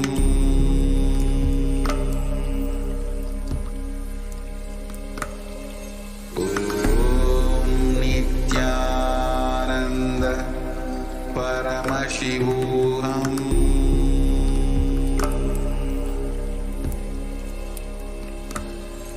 Om Nithyananda Paramashivoham.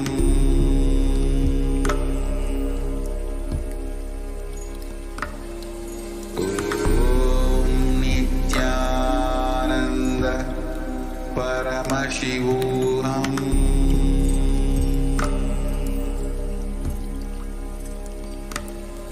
Om Nithyananda Paramashivoham.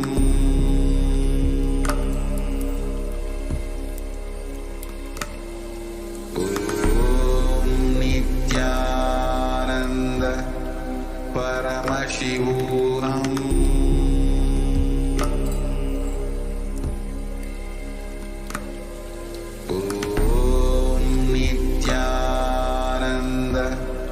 Paramashivoham.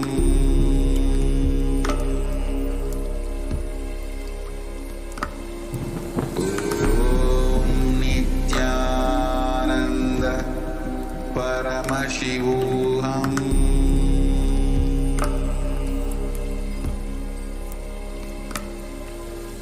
Om Nithyananda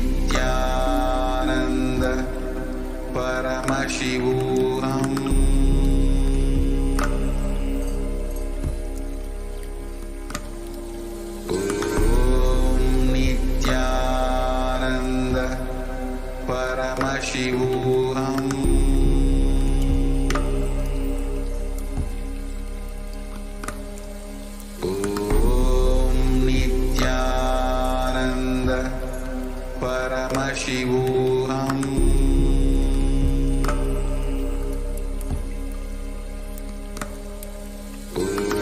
Om Nithyananda Paramashivoham.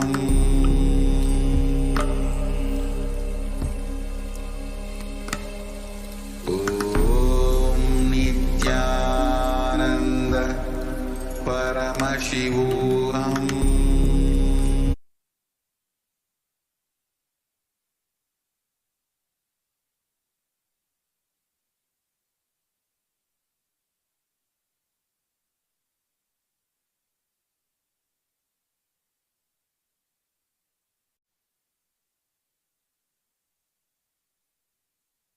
Connecting with the divine with your eyes closed is meditation. Connecting with the divine with your eyes open is darshan. Come, let us all now move from meditation to darshan.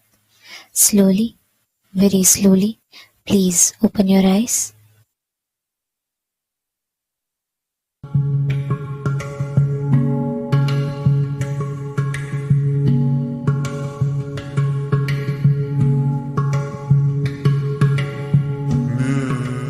Gangadharamurti. This is the manifestation where Paramashiva receives Ganga from Satya Loka in his jata. Ganga Visarjanamurti. Ganga Visarjana is releasing Ganga to the Bhuloka. Transformer. He receives it and gives to the level which is needed. Largest worshipped single deity on the planet Earth is Ganga. The very context for our coming to planet Earth is for completion. Bhagirath's forefathers were incomplete, and to complete them, Bhagiratha brings Ganga to planet Earth. That's the journey of Ganga Mata. That is exactly should be the journey of each one of us. First, get into the head of Mahadeva, Sahasrara, the space of enlightenment. From there, just flow to the whole world.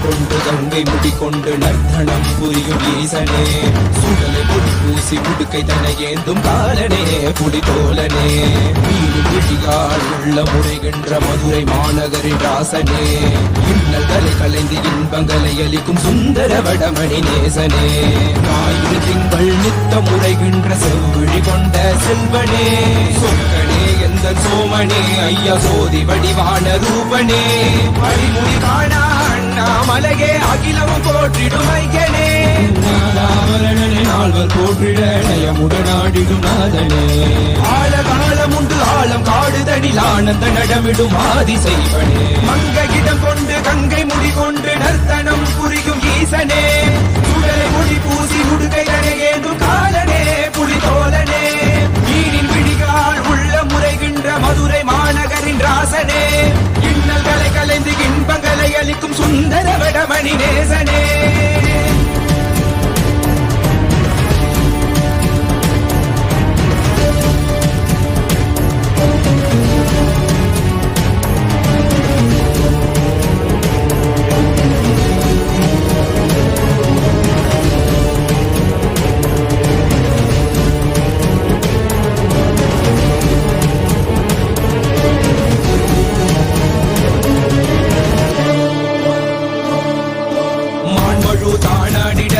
மங்கையவளிடம் கொண்டு நீயாடி வாடியாட்டு இருவினைகள் தீர்த்தருளவே நித்யனே இடவத்தின் மேலேறிவா என்றென்றும் ஈசனை தானாடிட புவிதனே சுந்தரனே நீயாடிவா தினமும் நீ விசும்பு தந்தருளவே நேசனே மலனே நீயாடிவா இமையோர்கள் இன்னலை கலந்திடும் தேவா தேவாதி தேவா சதா சிவா பாபா குருவாக வந்து திருவருள் புரிவாய் நித்யானந்தனே முக்தி தரவாவா பிறதியில் உரைகின்ற பிரமனே நீயாடிவா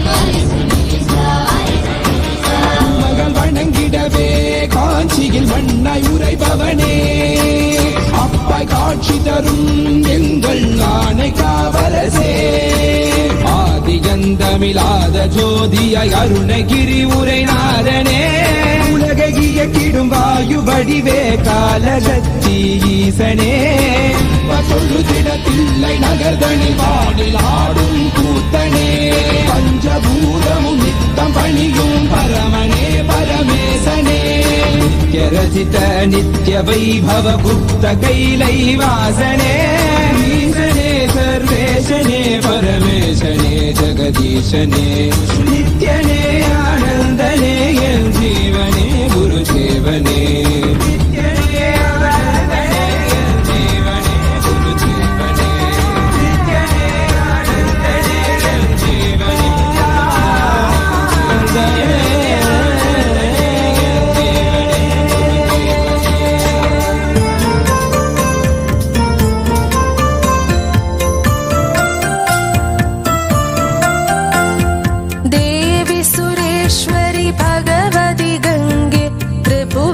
तारिणि तरल तरंगे शंकर मौलि विहारिणि विमले मम मतिरास्तां तव पद कमले भागीरथि सुखदायिनि माता तव जल महिमा निगमे ख्याता नाहं जाने तव महिमानं पाहि कृपामयि मम ज्ञानम्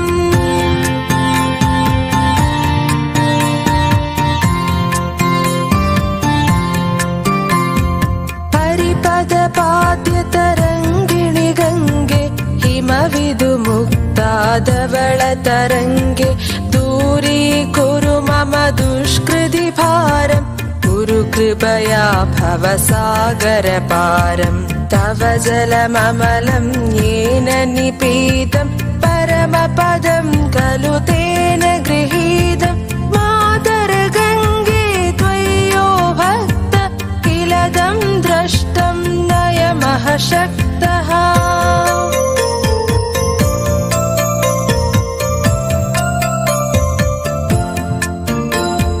पतितोद्धारिणि जानवि गङ्गे खण्डित गिरिवरमण्डित भङ्गे भीष्मजननि खलु मुनिवरकन्ये पतित निवारिणि त्रिभुवनधन्ये कल्पलतामिव फलदां लोके प्रणमति यस्त्वां नापदिशोगे पारावारविहारिणि गङ्गे विमुखयुवति कृततरलापाङ्गे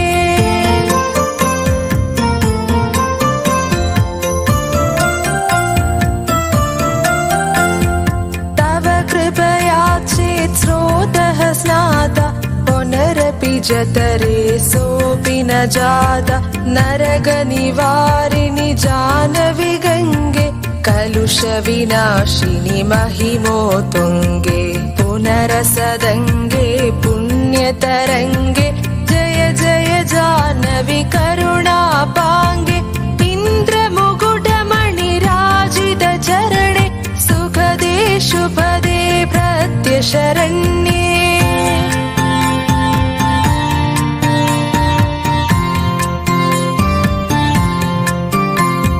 रोगं शोगं तापं पापं हर मे भगवति कुमति कलापं त्रिभुवनसारे वसुधाहारे त्वमसि गतिर्मम खलु संसारे अलगानन्दे परमानन्दे कुरु करुणामयि कादरवन्दे तव तदनिकदे यस्य निवास खलु वैकुन्दे तस्य निवासः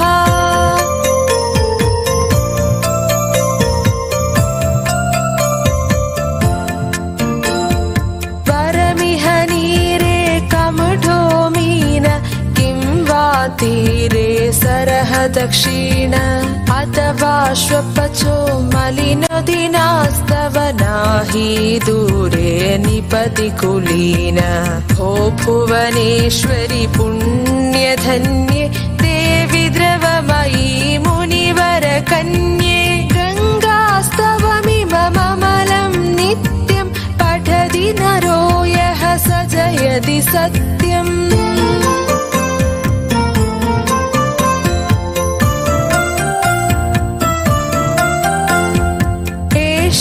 हृदये गङ्गा भक्तिस्तेषां भवति सदा सुखमुक्ति मधुर मनोहर पच्छडिकापि परमानन्द करलिदलापि गङ्गास्तोत्रमिदं भवसारं वाञ्छितफलदं विमलं सारं शङ्करसेवक शङ्कररचितं पठति सुखी स्तव इति च समाप्तः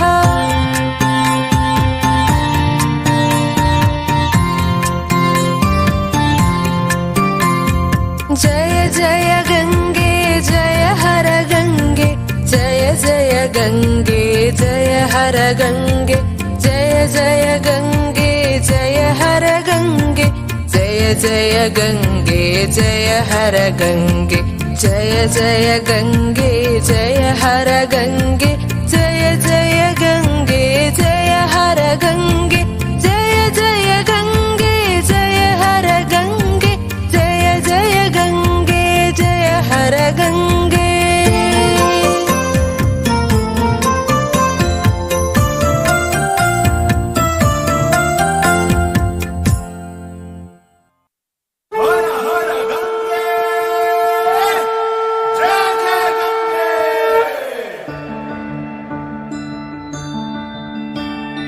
नामों में तेरा नाम बड़ा, हर युग में तेरा काम बड़ा। नामों में तेरा नाम बड़ा, हर युग में तेरा काम बड़ा। हो कोई धाम कोई तीर्थ, तीर्थों में तेरा धाम बड़ा। निवासिनी है गंगे, तू पाप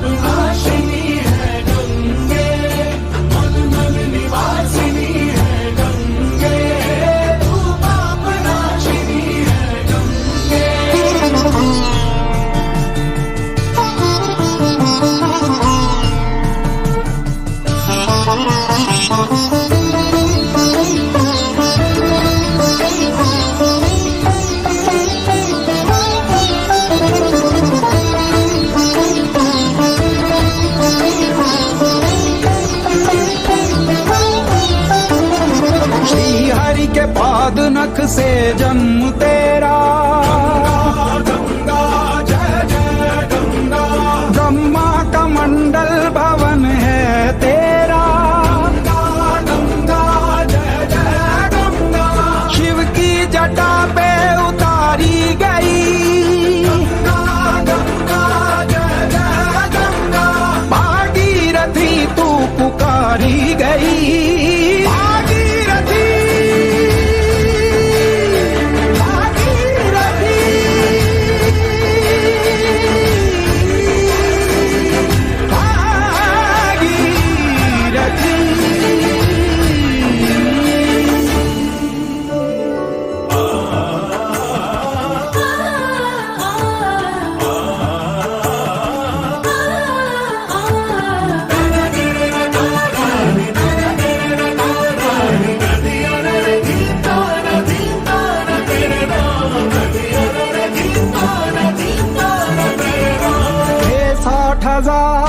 सगरवंशी मुनिशाप से उनकी चिता जली। सगरवंशी मुनिशाप से उनकी चिता जली। उनका तूने उद्धार किया, उनका तूने उद्धार किया। तेरी धारा ने उनको मोक्ष दिया।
शिवाय ओम नमः शिवाय ओम नमः शिवाय ओम नमः शिवाय ओम नमः शिवाय ओम नमः शिवाय नमः शिवाय नमः शिवाय।